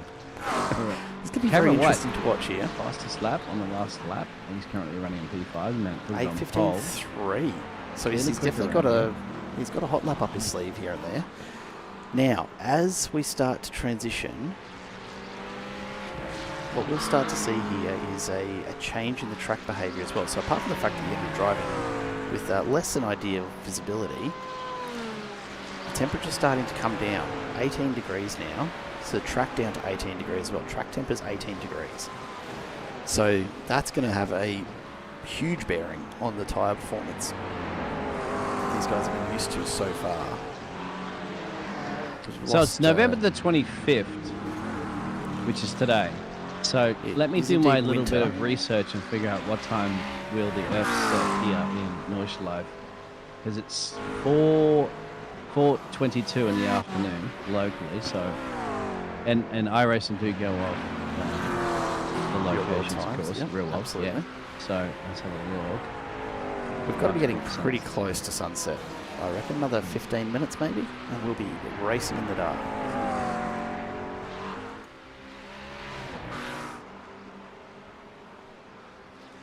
Take a look at 4:23. So sunset's right about now. So it's about to start getting very, very dark for these drivers. Mm-hmm. Yes. That's terrifying. Yeah, because theoretically the Earth's already set away from the sun, of course, and you're just seeing that little bit of light on the horizon reflecting back. So Nathan Bowman completely behind all the forests, then the headlights are on. Yeah, headlights are on, and they're going to need every bit of it shortly. Turn the night vision goggles just come out of the pits. Don't know track illumination, as you're aware. Oh, some parts of it. Very little lighting throughout most of this track. Absolutely. Let's take a check-in with Brian East back here. He's just throwing the BMW around, enjoying a cruisy kind of drive. He's still pushing it hard, mind you. His lap times, though, he's almost testing our theory. Running, so his best lap was his last, 8:28. So he's running much slower as he goes off track. Sorry, Brian, that's my fault, I'm sure. Do 9-minute laps. That should be your benchmark. And he should be able to pull a lap out over the rest of the field. Yeah, it's you've got to wonder how much he'd be saving.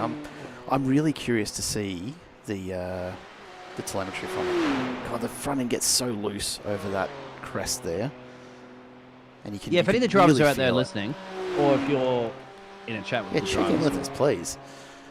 give them a shout out and see if they know. If they don't, maybe Dan. Nathan Wilson. What's happened to Nathan Wilson? Uh-oh. He's in the wall. I was just coming to check in on him. So he's had to tow. What's happened here? Oh, yep, big slide. Before the corner as well. Bang. Yep, just didn't get the braking done. Can you get back and go on board in the cockpit? Because we'll see if he did downshift or something like that on his dash, because he's blown the engine too, I think. Oh, he's stuck in take a look there. Here we go. So 6th gear, I think rear slipped out there. And he's in the grass. He's a passenger. Is he downshifting? Yeah. Oh, he's not blowing the motor. He's not blowing the motor from downshifting. No, he's stuck in the key letter. That's why he can't move. He's stuck in the fence, yeah. Yeah. Stuck in the fence. That's actually one of the great places you can get a... it's not that corner, actually. I was going to say where you can watch some of those crash compilation videos. Anyway, look how quick this is, the top 4 now. The top 4... What has happened here? Are Wakefield separated and Austin by a second, mate. Yeah, what's happened here to bring them back together? Jeremy's gone off a little bit. Jeremy went off the track by about a second change. Not a lot, but it has bunched him up because Mitch Curry must have made a mistake, mate. But I don't see Mitch Curry making a mistake. But let's Jeremy's have a look passed here. him. This is where it's happened. Oh! He saved it. There's contact. I suspect, and we'll have another look for another angle of that. Let's see if we can find something that perhaps shows up. So this is Mitch Curry going very sideways. Porsche things happening. Yep. Washington almost saved him. Yeah, I was going to say he gets a tag save from Washington, brings him back in a place of P2, but it will bunch him up. So Reese, Wakefield, and That's how they caught up. There you go. They caught up. So now, an hour deep into this race, we have the top 4 separated by a second. That's fantastic. I love it. That's it. More of it. Curry is either carrying some damage or he's very low on fuel because he is not keeping pace with Washington here at all. Wakefield and Austin have reeled him right in, and they're looking to pass. But then again, yeah, it's only left steering damage it would have been with contact. As you can start to see those headlights starting to show now on the track, as that light is dominating the It's fading. It's fading fast. It's fading, yep. And because with the now it's definitely going to be like... Well, enjoy deliveries while you can, because you're not going to see... Yeah, you're not going to see much. You're not going to see much. Let's take a look at Mitch Curry's top speed here.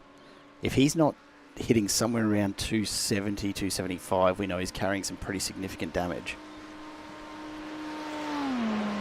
Yeah, mine's a miles per hour. It's Ew. well, American League's not most That's fair. I can change that. 260. He's topping out at 260. As we come up the hill, what does he get to here? That's okay, so he's not looking too bad. He's a few K an hour off. There's a little bit of damage. No, I can tell you it's definitely not. That's 100K off, my friend. So there goes Curry into the pits. Reese Wakefield will pass him. So Curry will be getting some repairs done there, I'm sure. So Wakefield and Austin will go at it into turn 1. And Danderman's very close as well. Oh, if he is on track there. Yep, he's gone side by side. Josh Harris. Luke, I mean. Josh Harris. Danny P and Josh Harris side by side down the straight. Harris carrying some damage. Oh, yeah, it's no front fender. No, that's Danny P, sorry. Danny P carrying all the damage. No front fender at all. They just got past Travis Harris. He needs a fender. Just extra weight. Yeah. Around they go again. Let's see if we can find it. So Jake Robiard's had an issue as well. He's crashed. Let's jump back and take a look and see what's happened here. Of course, the Stroll livery's done it for him. Yeah, I was going to say, you're just a Lance Stroll, mate. You're going to wear if you're going to wear those pants, mate, you've got to be prepared to. He's just dipped that rear right tyre out onto the grass. So pretty minor in the scheme of things. He's done a Lance Stroll. And now at least you didn't do it on the warm-up lap. So this is the pass. I can't see anywhere. Can't see anywhere that shows us where Danny P's picked that damage up. Oh, sorry, it'll be further. It'll be further back here. This is where he's had the damage. So he must have. Yeah, that's right. Yeah, that's right. It is. We saw this earlier. What we didn't see there is that front fender has actually dropped off throughout the lap. So it was still attached at that point, but must have just been hanging in there. And that's dropped off at some point on his way around. Salary DP. That's not going to be a cheap item to replace. That one. Ryan Palmer went pit road. Scott Stevens came back out of pit road. Jake Rebillard's going into pit road. So they're the drivers that come in on lap 8, essentially. We still have the top 10 drivers yet. Mitch Curry is out. Curry is out. Uh-oh. He's retired the session. He's retired. He's copped enough damage that it wasn't repairable, perhaps? No, surely not. Surely not. He's still got an hour to go. Mitch Curry is out. Too soon to... Unless he... No, he didn't have a technical problem. That was... Unless he's stepped away while it's getting some repairs done and he's about to jump in later. Like, he could have gotten out of the car and gone for a human pit stop. Go and walk about. So there's but a I can't even... No, he's back, retired. He's not in the... The car's not even in pit road. I can't see pit road. That's a surprise. Usually you can always see the car in pit road and the driver not in it if it's going to be some repairs, but I don't see it at all. Mitch, if you're listening, I'm going to DM him. Yeah, let's see if we can figure out what's going on there. I'm really hoping that he's just had to step away and he's going to get back in the car shortly, but as it stands right now, a long way for him to try and catch back up.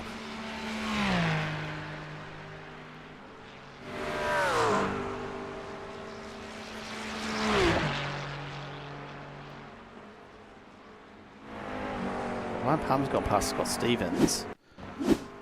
Stevens has run off track here. Big slide. Yeah, the change in temp. The driver's needing to adjust to the different handling to what they've been used to.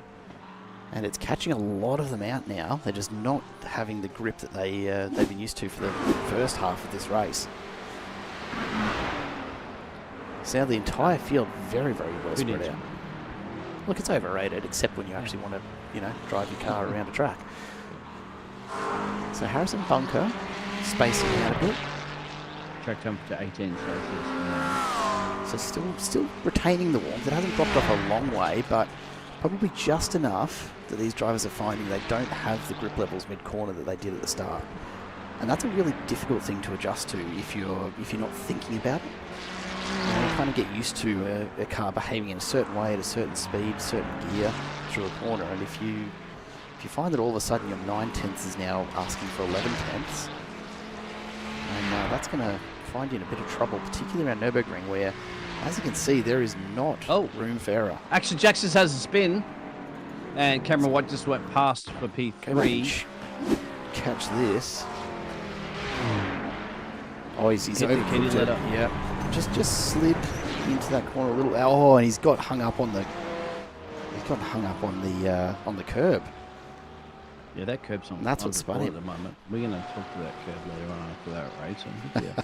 It could be a still talking to suspension for the curb. Don't let that curb your enthusiasm, though. Oh, where it is. You're welcome. Dun, dun, dun, as Jeremy Washington continues out in front, Reece Wakefield doing everything he can to reel him in, but it's not proving too effective right now. Oh, I got my graffiti I put there when I was back there in 19. Still there, there you go. Yeah. And Biggles was here, you didn't see it? I didn't catch it, I'm sorry, mate. I was too busy watching this Corvette absolutely rip on through.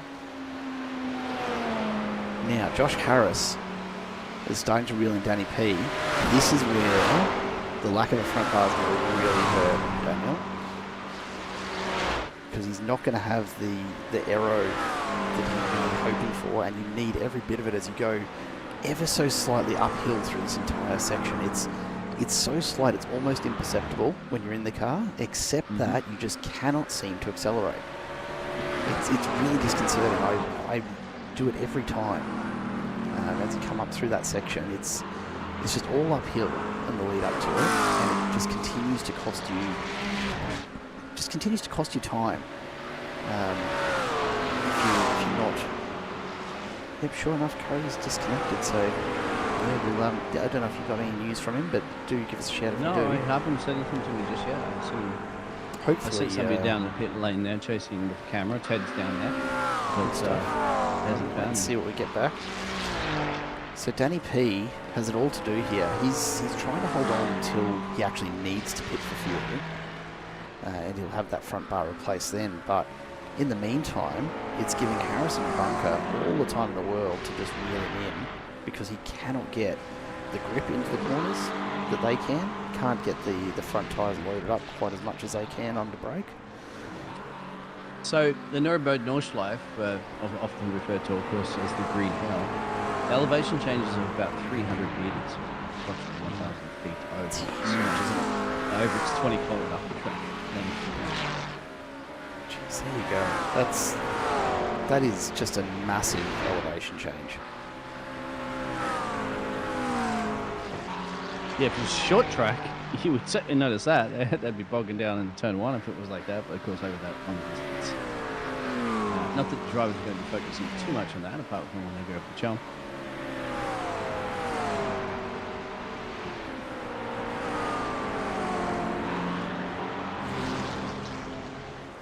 Okay, so we can confirm there's been no fuel restrictions. So all of these guys have had a full 100% tank available to them for this race. So there's been no restriction on fuel tank size. So those early pits must have been exactly that, early pits. They just elected to follow. Yeah, just everyone decided to stick with the strategy. Mitch Curry in. He was first one to go in, wasn't he? Oh, was it? I believe so. Yeah. If we can't get him, stay tuned. We'll see if we can. If he has, it could be a disconnect completely, isn't it? If Mitch is not even answering DMs. Now have a look at that or his data. cat's jumped up on his lap and says, "Hey, it's feed me." So everyone has pitted on a lap 3 in the top 10. In that top 10. However, the second stop. So Palmer and Stephen have both made their second stops on lap 8, as has Robillard. And there you see Harris ducking in the background. Looks like Bunker going in as well. In. Harris is in, Bunker's in, yep. Danny P continues. This will be interesting to see how that's going to pan out in the strategy later on. Remember, it's about a minute pit stop. His lap there was an 8:21, so it's not costing him a huge amount of time running without that front bar. His best lap so far is an 8:19.5, so it's maybe costing him 2 seconds at most a lap. Sometimes I'd be pushing on. iRacing, it could sometimes a little cosmetic more than. Well, that's true. It could actually be there for him. It's possible, but it does seem to be costing him a little bit of time. Yeah, he'll turn around and do what Lewis Hamilton was doing. He's on the way. Here you go. Yeah, guys, I'm struggling, and then of course the next screen is fastest lap by Lewis Hamilton. It's just all talk. But yeah, he really the fastest lap at the moment is Cameron White. He's climbing his way back up. He's currently in P3, and he's just a chunk and change down the road there from Reese Wakefield. That's about 5 seconds down the road, but that's not a great deal considering you're hour and 20 minutes almost into this 2-hour endurance race. So plenty of time to go, and still pit stops for these drivers. Yeah, still plenty to come. So this is Jackson Starrett we're just keeping an eye on at the moment. Fairway back in P15. Red windows. Yeah, so this is I know. this iRacing image. We've spoken about this before, right? It does this, yeah. You can't do It much does about this, that. and there's nothing we can do about it. But I am going to find out at some point. I think a driver has to change something like there, and they've done it before for It's a livery issue somewhere. Yeah. I just don't know what it is. I'll have to look into it. I think you have to put another graphic copy over some graphic files or something like that on our end, but we have to have all the drivers tell us that in advance or something like that. You do it generally for 12-hour endurance races. Maybe not for a 2-hour. The teammates, Harris and Bunker alongside. Yeah. Kaboom and boom. Bunker goes on through.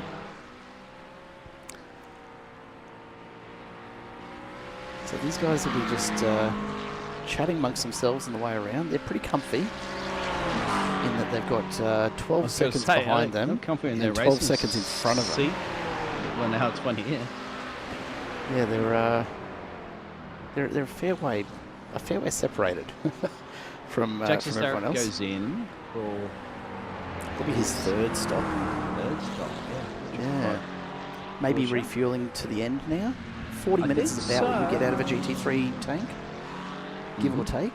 But you've got to account for that long, fast straight that chews a lot of fuel. So that might be... You put it in eco mode. Just into the eco gear and just let it cruise down. I'm gonna call it now. We're gonna see a fourth, another stop from. We're gonna see another stop from Starrett, I'm sure. We haven't heard anything from Mitch, so Starrett's something's happened. Starrett's gone in, gone out. 8 seconds in the pit box. Oh, that's stationary stop go. Yeah. So he must have picked that up from iRacing itself. Yeah. That's unfortunate. I don't have that data in front of me, but give me a tick and I will get onto that for you. We keep our own radiation entries. Just pottering around here, just at the lower half of the top 10. Something I'd like to do is listen to driver messages, driver audio. And if I get 10 off, it'll be on broadcast tomorrow, and it's not a broadcast. we don't generally ever broadcast the driver chatter in iRacing because people get a little a few words, let's say, between other drivers. There's some excitement about racing. We can't really beep it out in time, put it that way. No, we don't have the technology. So far. But generally, these guys are pretty relaxed racing where there's not a lot of beef. No, generally pretty good. Gets heated occasionally, but now Nathan Wilson. We saw his incident earlier on. He's been sitting in the pits for about 17 minutes now. So that's... let's see if Nathan is around user. Go back and take a look at that incident. So this is the one we saw earlier where he's come over and just... Yeah, he's gotten on the brakes and just... Into the wall. That is a long tow from there. He's gotten caught on the fence, unfortunately. But a long tow for what is probably reasonably minor repairs if he hasn't already his fast repairs. He's not in the car. We'll see. Pull him out, see if he wants to have a shin wagon with us.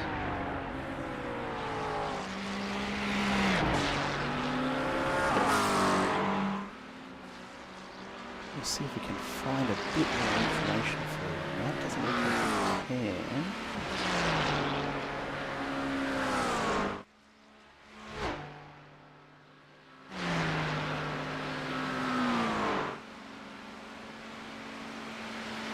I'd say you're on the money though. Jackson Starrett, 15 off tracks recorded so far in the race. So couple that with perhaps a loss of control penalty here and absolutely he's copped himself a stop-go for the incident.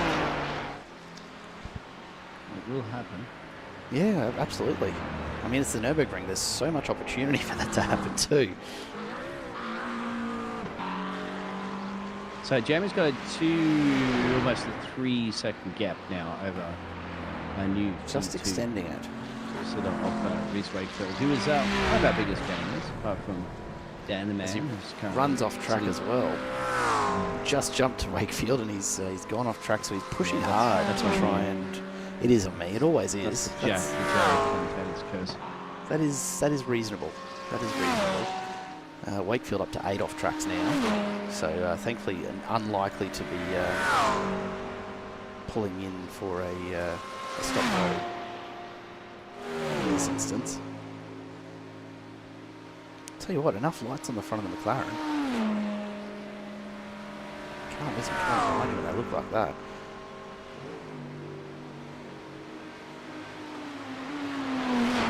So I have some information from Mitch.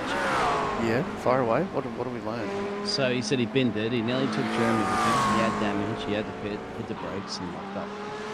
And the car locked up the car over the pit lane entrance. So I had a 40-second stop and go.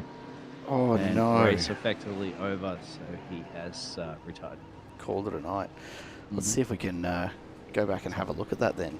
We must have. So Jeremy's we did in. miss that. Reese is in. So they're all coming in now. The drivers that pitted back on lap 3. While they're doing that, let's go and have a look and see if we can find where that's happened for Mitch Curry.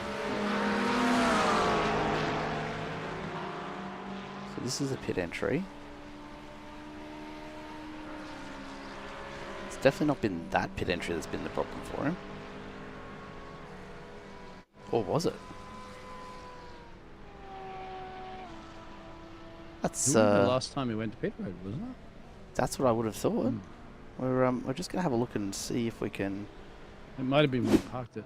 Go a bit further. No, that's. Dan goes in. Jeremy's back out. So James Bunker, who had taken that pit stop back on lap 9, still going down the main straightaway. So yeah, plenty of time.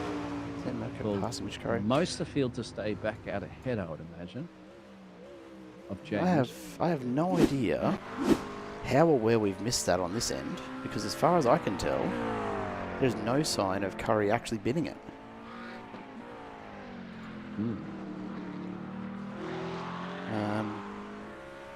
So, yep, as your guess is as good as mine, mate.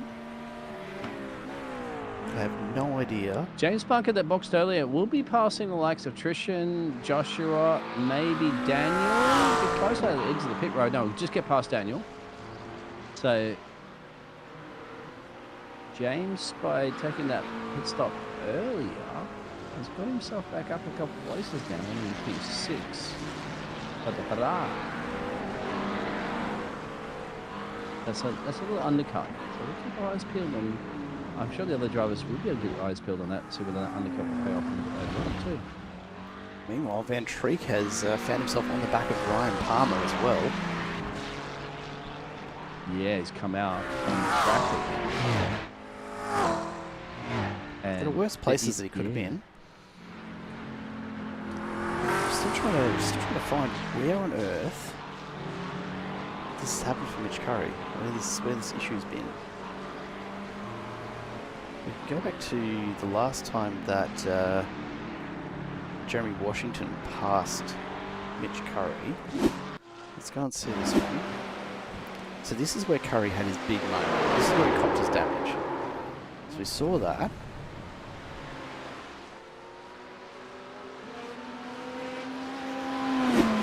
And then the next time we see him, that's Curry entering the pits there. Yeah, that looks quicker, that entrance. Oof. No, nothing Nothing there. There you go, an update in the chat from Mitch Curry. As he said, the fast left-handed full carousel lost the back end, kept off the wall and tagged Jeremy. We saw that. Oh, I see what you're saying here. So Mitch is updated. He's entered the pits there. Let's go back and take another look at that. Bear with me while I just queue it up again for us. But on the entry to pit lane, have a look at the pace he's still carrying when he comes past the cones. That's what I thought. Yeah. Yep.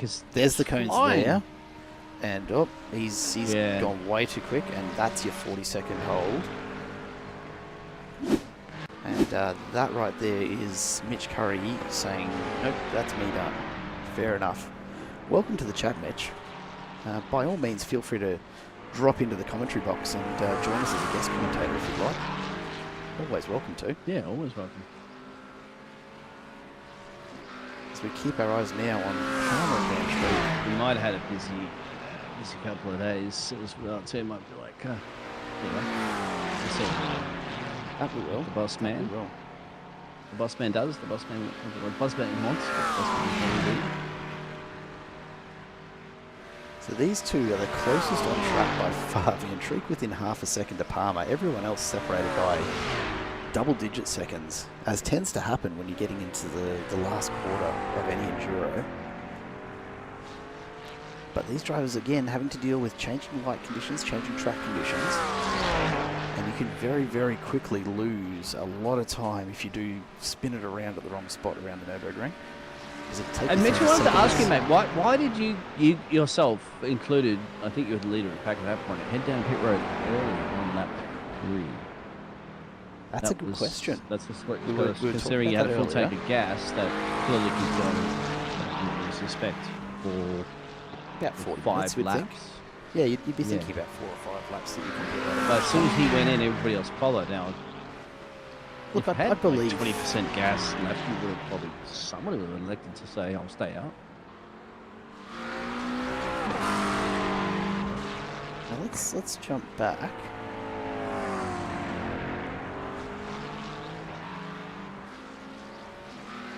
Where is that? Let me just check the Jared on a mission. I do, yeah. Let's see. I think this is the first pit entry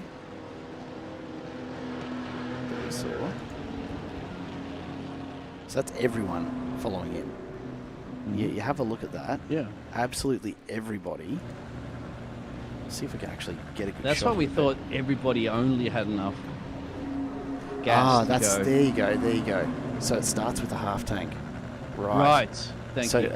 That makes a lot of sense. We were just debating what the fixed setup was actually delivering tonight, Mr. Curry, and had me a bit confused, but that all makes sense. Yeah, we've been trying to figure it out for an hour now. So yeah, we've just been sitting here talking about fuel for an hour. Like, it's been the worst broadcast we've ever put on because we've talked about nothing but fuel tank sizes. Kind of important. It is rather. The other thing that's important is for Van Treek to keep his nerve here. The sun's starting to recede further. Half an hour to go. You've got to wonder just how dark is it going to be when it gets to the final time. It was supposed to go down. You've got to remember though, this is the northern hemisphere. The sun might have set, but it doesn't actually disappear necessarily. Germany's 423 that sunset in Nuremberg, Germany on the 25th of November. Reasonably far north in the equator, so it does take a while for it to set, but even so, we'll have to wait and see what sort of conditions they finish under. The lights, of course, starting to come into their own here. And you need every bit of help that you can get around the Nurburgring because the vast majority of it has no lighting at all. And I can tell you right now, it is absolutely terrifying. If you, particularly if you're driving it solo, it's just your lights showing the way at this track. There's not much else that I've experienced in iRacing that has made me clench quite that hard. You've done Bathurst that night? Oh, no, I haven't. And I'm not sure I'm inclined to either, quite frankly. We see Palmer run just a little bit wide there. Won't have cost him too much pace, but Van Treek's looking to capitalize on it now. As he just claws back a few hundreds, setting himself up nicely for the slipstream. Now, I haven't got anything back from Nathan. Let me see if I can. Who's another retirement, I think. Yeah, it does look like he is officially out, correct? Oh, did he come? Yep, Yeah, he's no, he's now not out. He's gone. been sitting in the pits for a while, but I think that might have been waiting for the tow to complete, perhaps. Because we saw him again, Wilson going. Now off this will be an into- opportunity for Joshua. He's been patiently behind Ryan Palmer, but now you're coming down to a few more corners there. Be exit down a long straightaway. That's what a good exit here and a good run. It's like about 5 times Conrad straight distance. That it is. Let's jump on board. This is Joshua Van Treek, the pace syndicate entry. See if we can get a feel for the sort of pace he has. Just shy of 270 k an hour as they go uphill. He'll pick up another 5 or 10 k an hour as they come over the crest. Flashing his headlights too. For some reason. I'm not quite sure that is the way that Joshua can see him. Treek goes through, just touches over 270 k an hour. Yeah, I think he's flashed his lights. Ryan Palmer has to allow Joshua to go past. That seemed to me that was an indication. Why else would Ryan Palmer be flashing his lights? I think Ryan wants to just happy to stay behind here, and maybe he gets a bit of fuel saving. Yeah, it's not a bad play. Have a look at how close he is there. Less than a tenth off the back. For it. Maybe not what he had in mind. And this is the thing: if you pass too early down the bottom of the straight, you can find yourself in a position where you're having to defend. Now Palmer's messed up that corner just enough to let Van Treek get away. But yeah, if you pass too early, that's what ends up happening. You end up giving that spot back almost immediately. Is that why you think Ryan did lift off a little bit there? I want you to have this so I can come back at you. I don't know if he's done but that. then made a mistake. Yeah. It's hard to say, isn't it? Some people say never go up track position, don't they? Like, but maybe a reason like that, if you try to reclaim it, you don't quite hit the right exit, and you essentially, to be blunt, stuff it up. You then have lost that track position that you did yield in the first place to try to do a over-under. So it's very interesting. But Ryan Palmer certainly still within attack range of Joshua for that battle for P9. Nobody's done our testing there. Mitch Carey's retired, and I tried to get hold of Nathan at least for a bit of a chin wagging about what happened to his race, but he's not going to jump back into that car. That's fair enough. Do that test of fuel saving to see if we can coach a lap on the cars.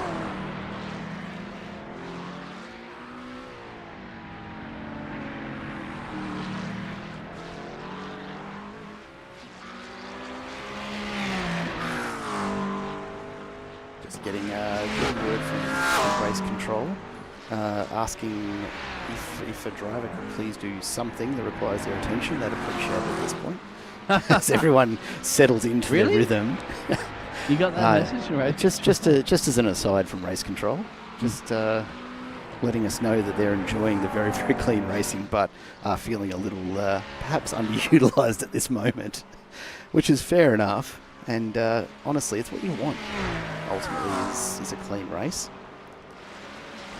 The nature of everything is such that when everyone starts to space out, it does stay fairly clean. Yeah, exactly. I'm very impressed that we've had so much action, give or take, for about an hour and 20 in this race, with lots of back racing between the drivers that have been occurring. There has been plenty. And you want action? I think Nathan has gone around. Yes, he has, and I think he's gone around in our famous get your fold-up chair corner. Oh, he hasn't, has he? Let's go back and take a look. If I'm not mistaken, it's very much. No, this is turn 1, isn't it? This is so he's had an issue on turn 1. Yeah.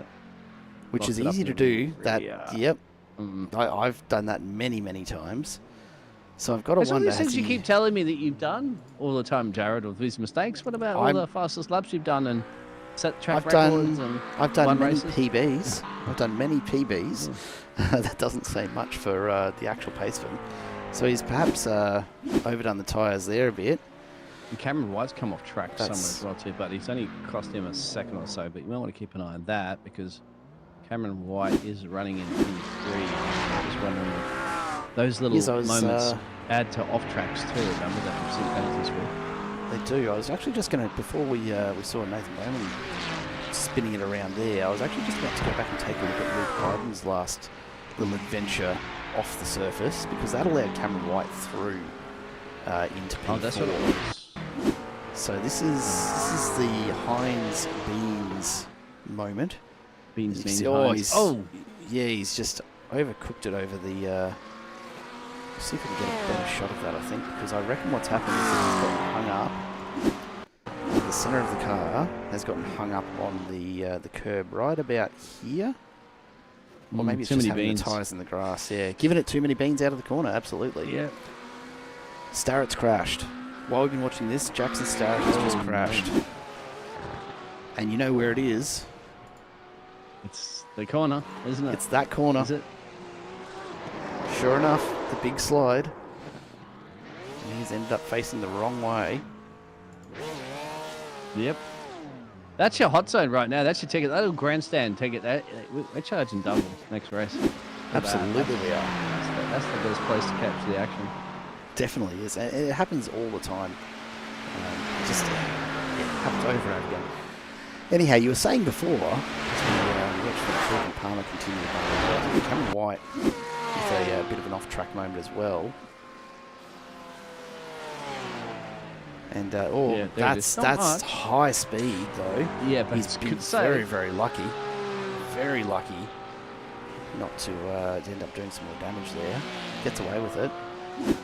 And Dan Mirko's had a couple of on-track, off-track excursions as well. He's at 17 off-tracks right now, so I'm going to be surprised if he doesn't have a stop-go happening today.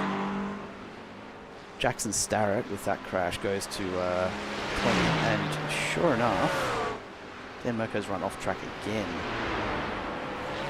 So he's struggling with the tyres on this lap. This is his first one. I was just running a bit wide, gotten up on the curb, and yep, into the wall there. And then the second, over the jump. Oh, big slide, and ends up just off track there. Could have locked it up and then released the locks once you get back on power, so you're not continuing the slide into the kitty litter, which is and he's continued to push these tyres just too hard, yeah, hasn't he? and then tanks like we're into the fence. Just asking way too much of them after the issues he's been having. As Starrett goes off track again as well. So it's happening all over the place. And James on the tailpipe right now of Luke Hyden there. That's battle for P5. He's getting very close, and if he gets a good exit out of here, he'll have that long straight away. Think about an overtaking opportunity for the 156 Ferrari. It's an ideal spot. He's held it nicely through the corner as well. 4/10, it might not be quite enough. Dan Mirko going in now. Is that a pit stop or is that a stop go? We'll see in just a moment. That could be damage, mate. After that, tank slappers. There's the lights flashing from Pungo. He's going to attempt the pass. And long straight. And away Remember, he it's goes. long, so you get that job done. You might think that you're ahead, but all comes down to turn one. Well, actually, the final couple of corners before the...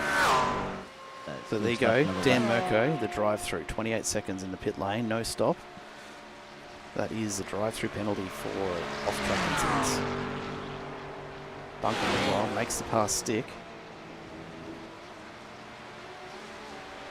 Yeah, we don't know whether or not there's any damage as well, too, remember, after his little tank slapper. He's had a few moments there. Let's see if he comes to the pits. We've only got 20 minutes left to run. Doesn't look like he's planning on heading in there. Well, drivers did, what, 7 laps on... Yeah, you get about 7 laps out of a tank. Well, they've done 7 laps since lap 3 that they boxed on. Sorry, they boxed on lap 8, my apologies. So lap 10. No, they boxed on 10. So Luke Hyden boxed on 10 and is on lap 12 right now. So he should. Oh, they're boxed on 10, exactly. So he should be able to make it to the end from here. James Bunker might be a little more questionable. Yeah, he went back His on lap last 9, stop didn't was he? on 9. I mean, it's not. He's only got about 3 laps to run here, so it's not entirely impossible. But it's something he's going to have to keep an eye on. But he just got Now- past Luke, so he ain't coasting. No, he's not. He's absolutely not. I'm going to call out a couple of my. I'm going to say at this point in the race, my tie for driver of the day today. Brian East and Jackson Austin. Jackson Austin probably just taking it by virtue of the fact that he's sitting up in 3rd at the moment, but both of those guys, East and Austin, both with only a single off track so far in this Enduro. How's that for Well, consistency? he's getting that information from. That's not No, it's bang on, my friend. Brian East 1 off track, Jackson Austin 1 off track. I'm not saying they haven't had their moments, but in terms of keeping it on the black stuff, they've done an incredible job. And Jackson Austin, coupling that with some very, very consistent lap times. His best in 8:17, his last lap even now in 8:18.8. So he's not far off his best times, almost 2 hours in. So very consistent. Jared's got his money in action, Jackson. Look, I don't know. I don't know that he's going to take the win, but he's certainly my driver of the day in terms of consistency. And he's only up 1 spot on his starting position, but he's just been very, very consistent. And indeed, if we have a look through the incidents that we've got for him, I can tell you right now, this is Jackson Austin's only off track in this entire race. Went a little deep, got hung up there, and got spun around. That's we not saw little. that earlier. That's I mean, not little. It's not little, but in almost 2 hours of racing, that's the only issue he's had. And had it not been for the curb, I reckon he would have just rode that one out. So all things considered, very, very tidy. Brian East, meanwhile, on your screen right now. Oh, look, looking they light back- up the Goodyear illumination on the bridge. You can't light up the track. Yeah, come on, guys. Advertising is everything, after all. Brian East. It's I only 20 actually- kilometres of lighting and cable. It's only set you back about It's 300 million, fine. but it's fine. It's fine. Just charge a little bit more for the weekend races.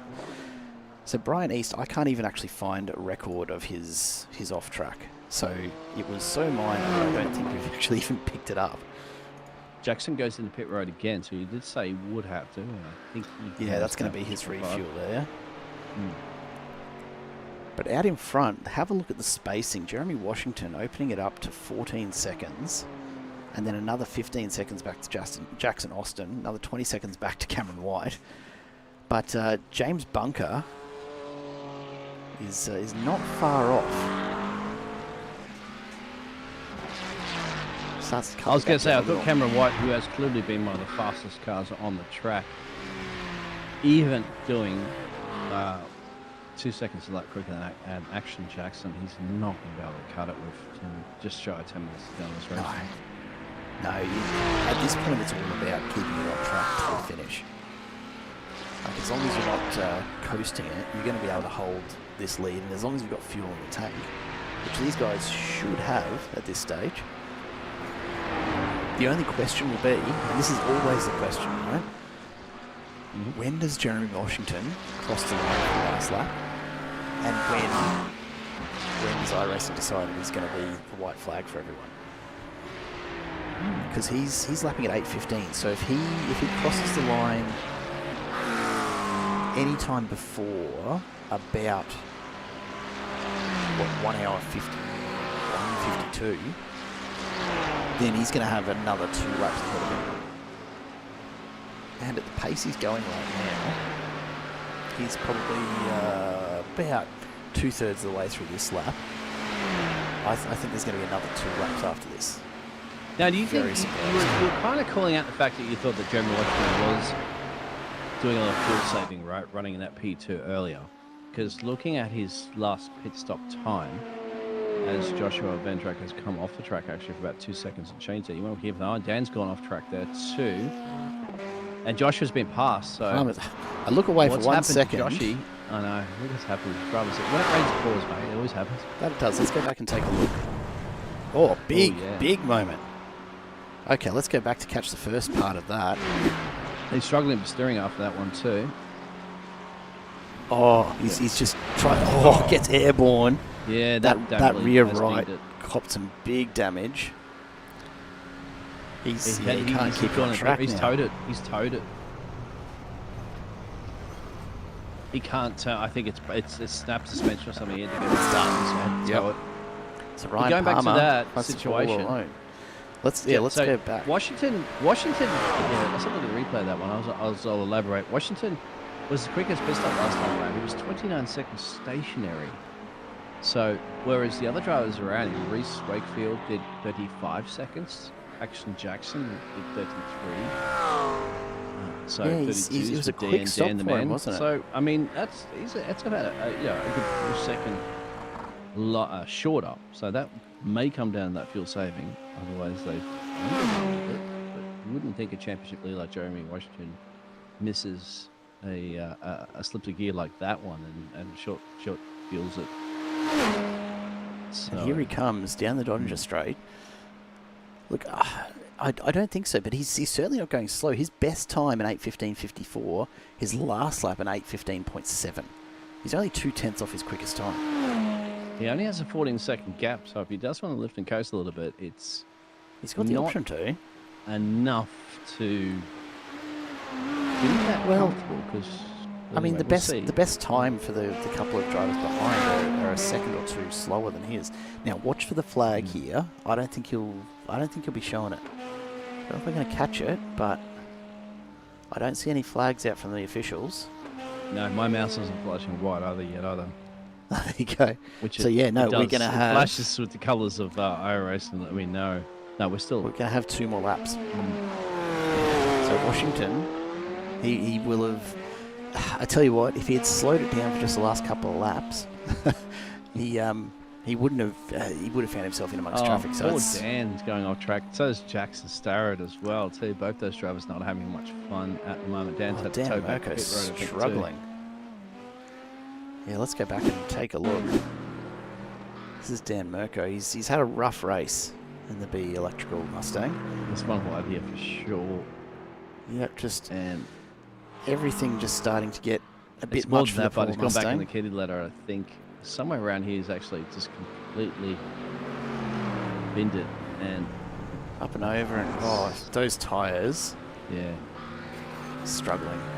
I don't know what's going on. But that Mustang, I think he pulled off the side there as well too. Oh yeah, he's absolutely left. He's let Ryan Palmer come through. I think Mirko's just trying to get it to the end in one piece.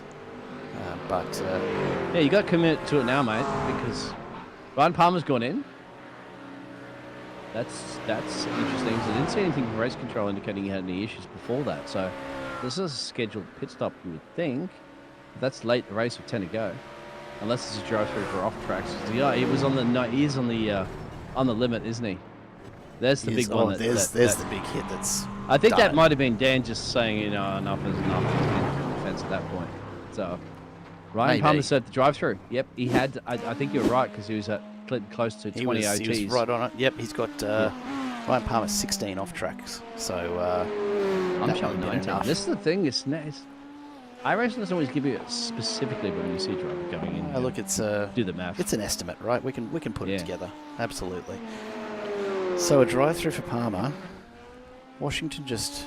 We got 14 watching too. Probably some of the drivers that might be like to retire. But thank you all for tuning in as well. Six likes as well. So I'm loving that one at the moment. So make sure you subscribe. Love the support. Absolutely. If you're not already subbed, then do make sure you hit that because we've still got another couple of rounds to go.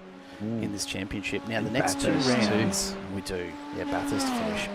The next 2 rounds will be delayed broadcasts, so it'll be an opportunity for the drivers to get in and chat with us as well. We're not going to have those live, unfortunately, because the real world calls, and I won't be able to, unfortunately, put it on. Yeah, look, the nature of things is such that I will be actually up in Darwin next week. You get to travel around, don't you? Up down in Melbourne, Darwin. It happens a little bit. Happens a little bit at certain times of the year. Oh, you love the humidity up there, mate. Oh, that's going to be something else. Might go and check out Hidden Valley while I'm there, then, you know, if I get a moment. Take the rental car around it and see what we can do. As Jeremy Clarkson says, fastest car in the world is a rental Corolla. I'll tell you what, what's quick at the moment is Dan the Man on the back there of Luke. Yep. Did you notice just then, and you've got to be quick to catch it on the way past, but how good is the purple LED strip? Oh, yeah, he's got it inside the car as well. Yeah, so here we go. Oh, he's going to be going for it. This Absolutely. is You're going to brave. tune out here if you're Dan the Man fans. And if you're also fans of Luke, he's going to be fighting for it dear life there. You're not going to want to yield the position right now with just shy of 7 minutes, probably one more lap to go on this fantastic endurance race. Side by side, beautiful racing. Lots of room given, that's what we like to see. So Hayden's going to have to try and hang on the back, but Danny P is on the charge, up into 6th now. Yep, he can come back if he can tag with him, or obviously try to do the lap there before he gets down to the straightaways to get some fantastic overtaking. It's going to be great because they're all illuminated by a couple of LED lights now in their cockpits and cabins. Wakefield in P2's had a crash. Wakefield in that's for P2 has crashed. All on his own.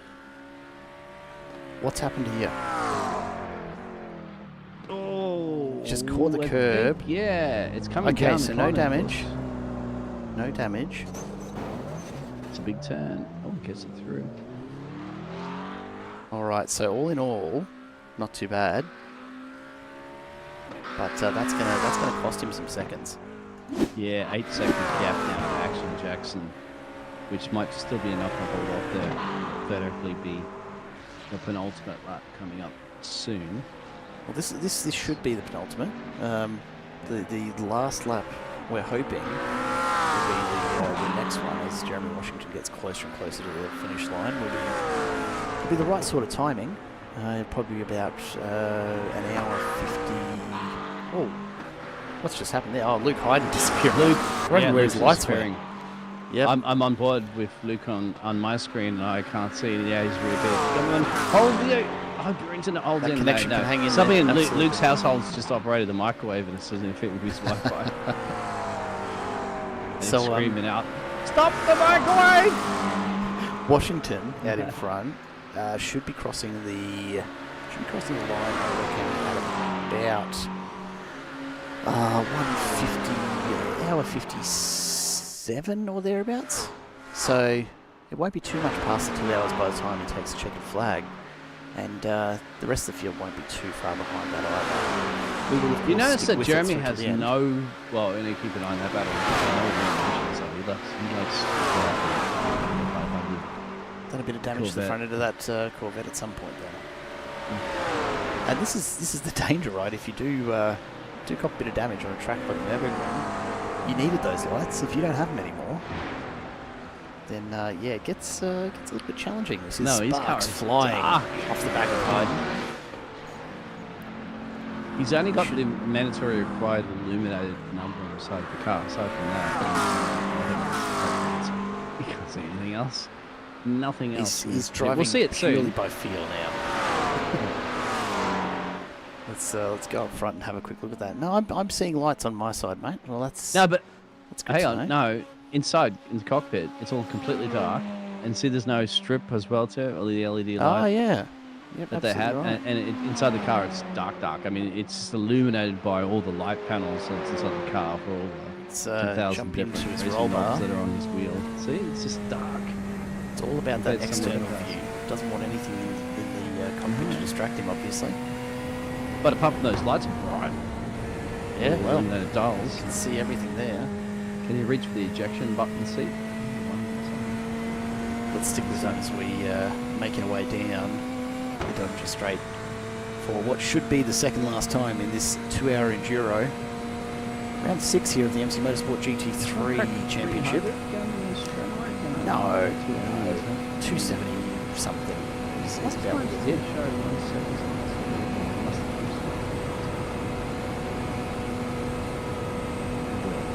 Here, Corvette's struggling to push through the air at this sort of pace. Topping out 6th. I just too much resistance. And it's not They surprising. don't have at that 7th sort of gear in them speed. anyway, mate. I don't think Well, there you it tops go. out at 6. I think this iRacing has the gear indicators there in that bottom thing, but they don't put Yeah, it's gear just- anywhere. There's no. no 8th gear in these machines. No, not last I checked. So we're looking for, is there a white flag? Didn't see it on that pass. No. We might be going 2 more. Yeah, this endurance race is turning into an endurance race at the end. That it Would is. it be beneficial to anybody to get an extra gain on this one? Well, Action Jackson probably. He might like that because he's only 6 seconds of change down the road now from Reese Wakefield. So Might be able to if wind anybody it that in. can benefit, that may be him. Of course, it might benefit Josh Harris as well too because he's got a is, long sorry, way to Luke. try and catch Luke up. is only second change down the road there from Dan Matt. But Danny P continuing to pull away, so I can't, short of it, and I suppose every extra lap is an extra chance for someone to make a mistake.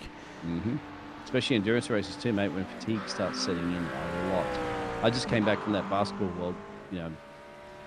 Guinness Book of Record 3 Pro, and statistically everybody was on fire a lot at the start. This is only an hour too, but constantly shooting 3 pros every 20 to 30 every minute scored. Yeah. Start making a wear lot on you. more mistakes, and these are NBL players, National Basketball Australian representative players and stuff. They're tiring out towards the end of that. Not So surprising. You can do it as well too in a racing sim.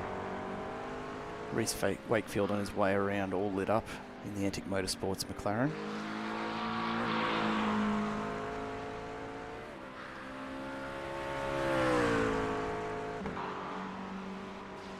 Can't believe it's taken me till 2 hours in to remember that we can actually show you what the field make actually looks like here. All McLarens tonight, it seems, or at least plenty of them. It's been the spread choice. throughout the field. Yeah, But I mean, Jeremy's always Washington- loved his Corvette. Always that Corvette, absolutely. Austin, the front runner of the Ferraris, and Bunker not too far back either. Beamers and the Fords, unfortunately, so far haven't really been the choice of car drivers that we use here in North Life. With Dan Pit Road probably end up retiring that one, Nathan Wilson retiring, and we know Mitch Curry had spoke to us about his adventures here this evening for We'll call them adventures. round 6. Of course, we have a couple more to go before we get to the old Bathurst, the old mountain, to be the finale race of the season. Track temp unchanged as we hit 5:20 p.m. local time. So sun well and truly down now. An hour after sunset. These guys will be in the dark to finish this off. Upset.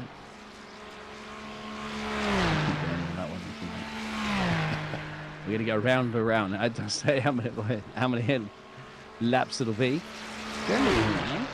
He's like, hey, keep going. I No, can do he's this for another comfortable 10 out in hours. front. Absolutely. Austin not managing to pull perhaps as much back as he was hoping here. Still hovering around that 6 second mark to Wakefield. But Wakefield's got to be aware. Cockpit. Oh, we Well, absolutely actually, can. my Let's have a friend. look at how he drives there. With, a little blue LED illumination, as you can see. Yeah, the driver's head.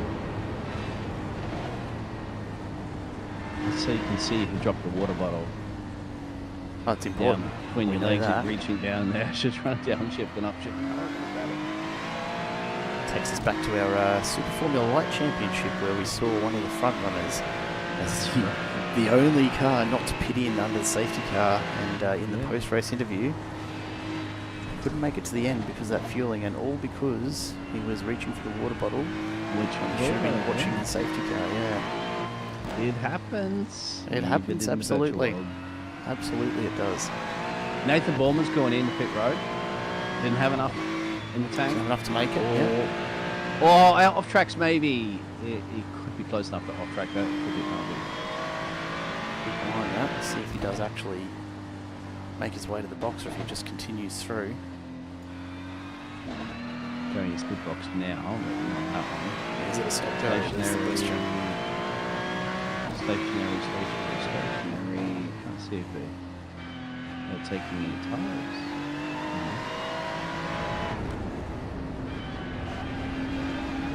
should be no gas because we've been splashing back.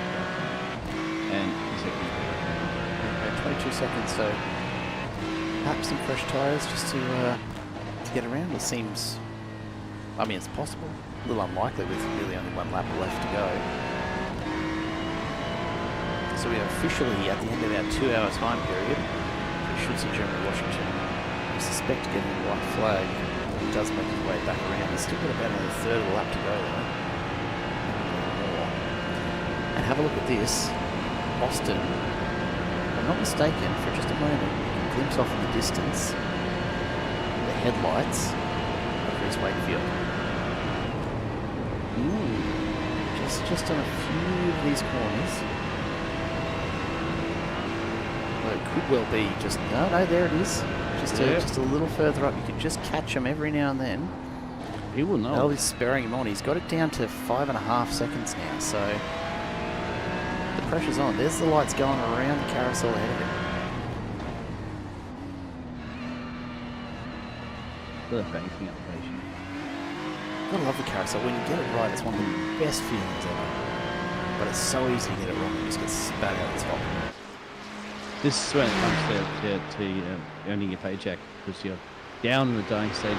You've already committed 2 hours, not to mention your warm-ups, your qualifying, and your practice sessions on top of it. So essentially, most of these drivers probably been sitting, give or take, at least 2.5 to maybe 3 hours in those in the cockpit, and at least 2 hours without a break. And you know, it's getting in the evening here in Australia as well too, because depending on your neck of the woods, you're getting in the afternoon. And most drivers have probably been out there working and doing regular real life duties, and so getting tired.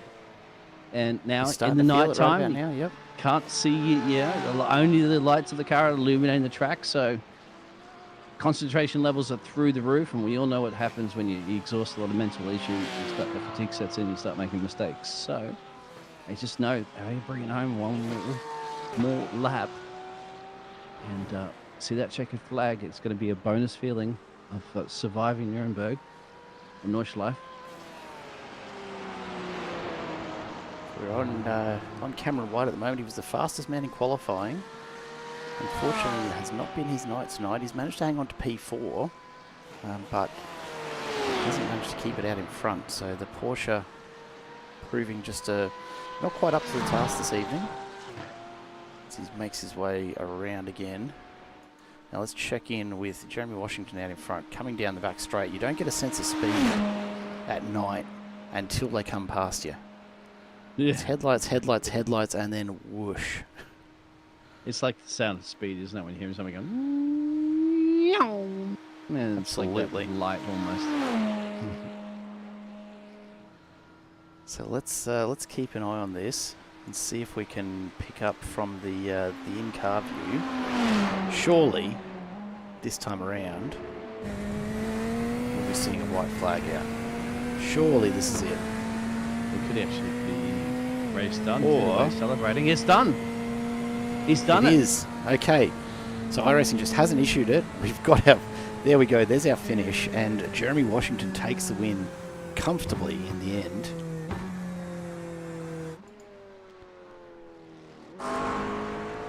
Reese Wakefield coming up to take the checkered flag for P2. He survived it. And he crosses the line. Holding off Jackson Austin, who unfortunately looks like he's slipped just a little further back as a result. Here he comes. Across the line in P3. Cam White, just watching him before, finishes in 4th, so not a bad result all things considered. And James Bunker has had a cracking drive. He's putting in some great times tonight for the ADHD entry. Danny P up 8 spots from the start, finishing in position 6th. Position 6. My goodness. Luke Hayden in behind him, the next McLaren across the line. The Beans getting him there. Beans Hines getting it done, exactly. A big shout out there too. So Monte Cristo saying, and this is referring of course to our race winner Jeremy Washington, who was celebrating doing some burnouts there before flashing his lights. He's a genius. He's a living legend. The greatest that's ever been. These are big, bold statements here. I'm sorry, Sir Donald. I'm sorry, Big Merv. But Jeremy's the man.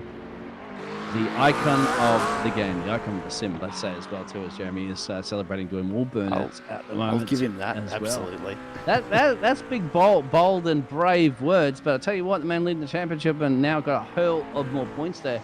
It's going to be a tough cookie to crack if anybody else wants to win this fantastic. It'll be tough. Scott Stevens coming MC across the line now in Motorsport 10th.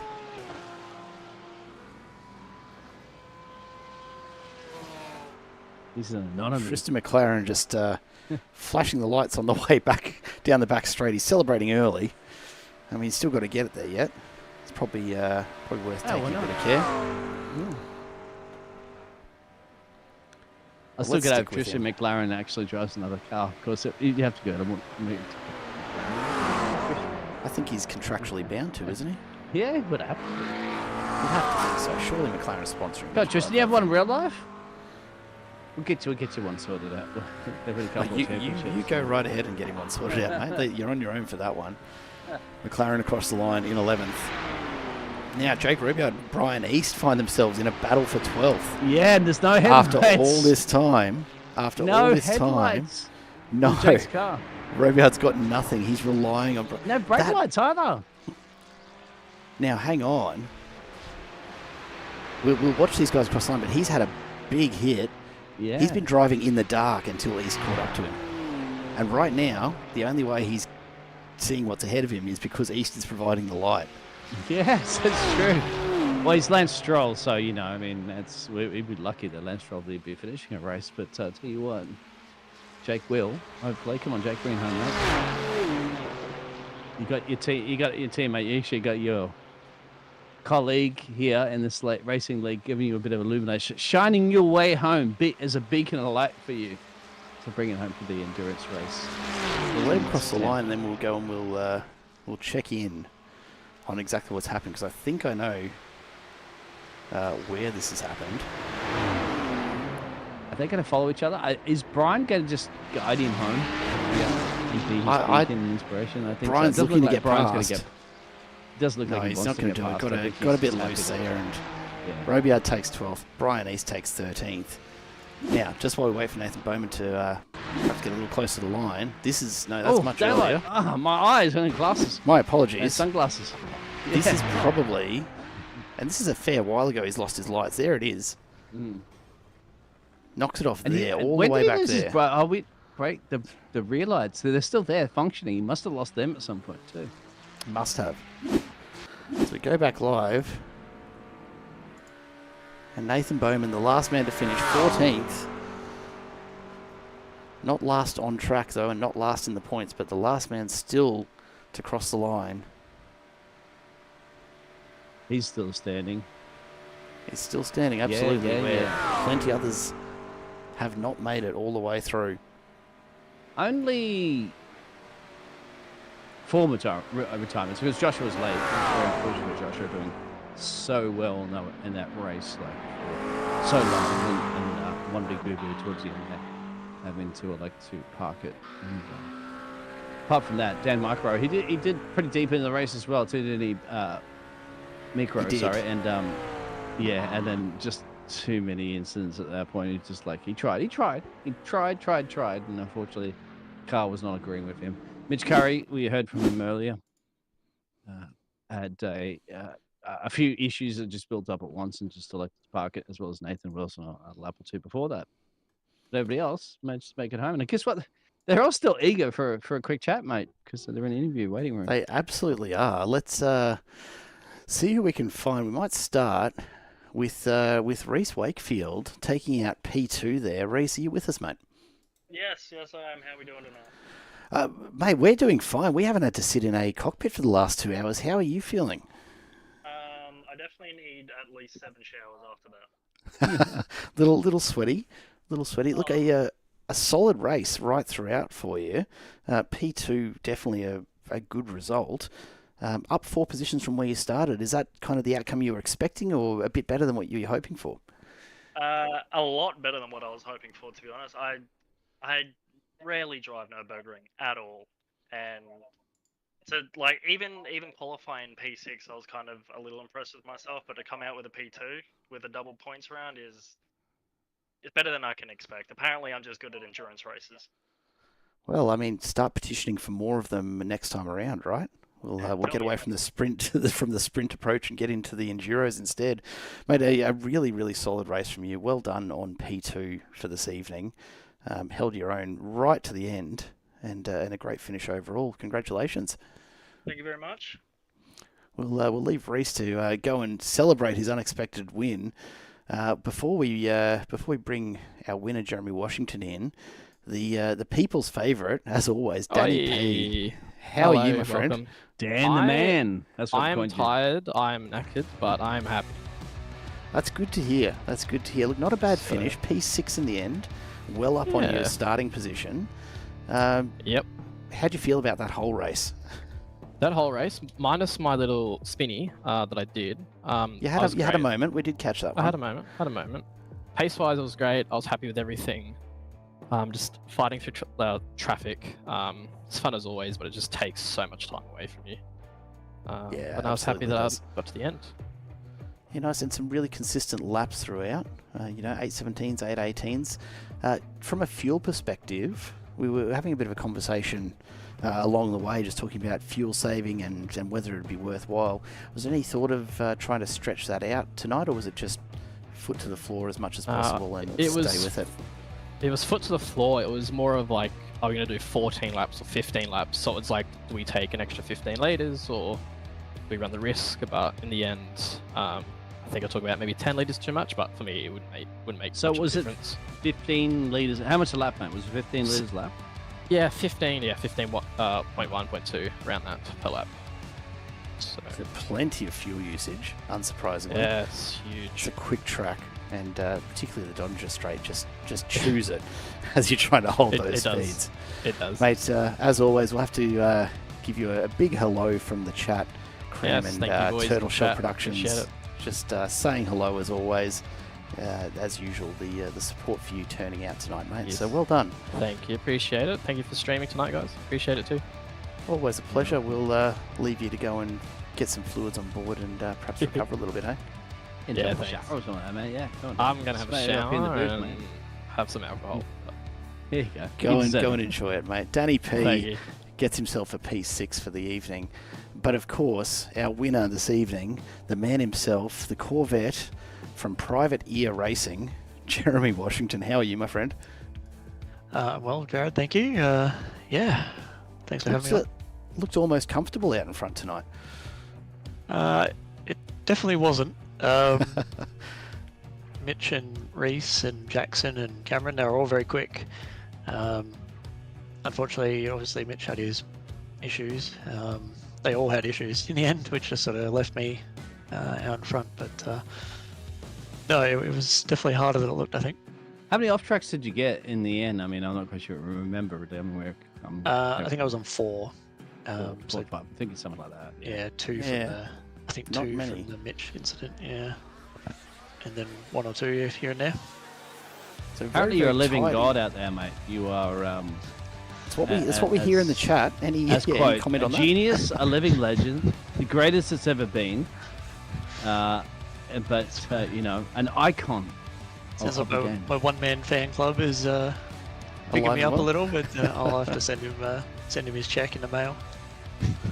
Look, mate, well deserved after a very, very consistent run right throughout. We were watching you just turning in lap time after lap time within half a second of each other, which is not easy to do for 2 hours straight, especially somewhere as challenging as Nurburgring.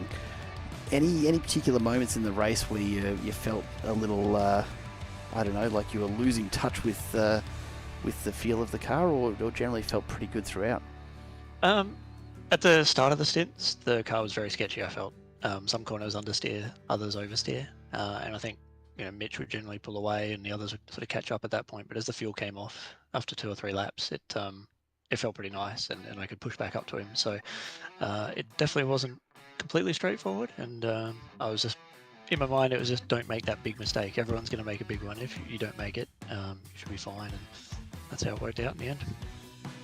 Well, there you go, mate. It's it's come through for you again. There's going to be some great points with just a couple rounds to go, and every round counting from here on in.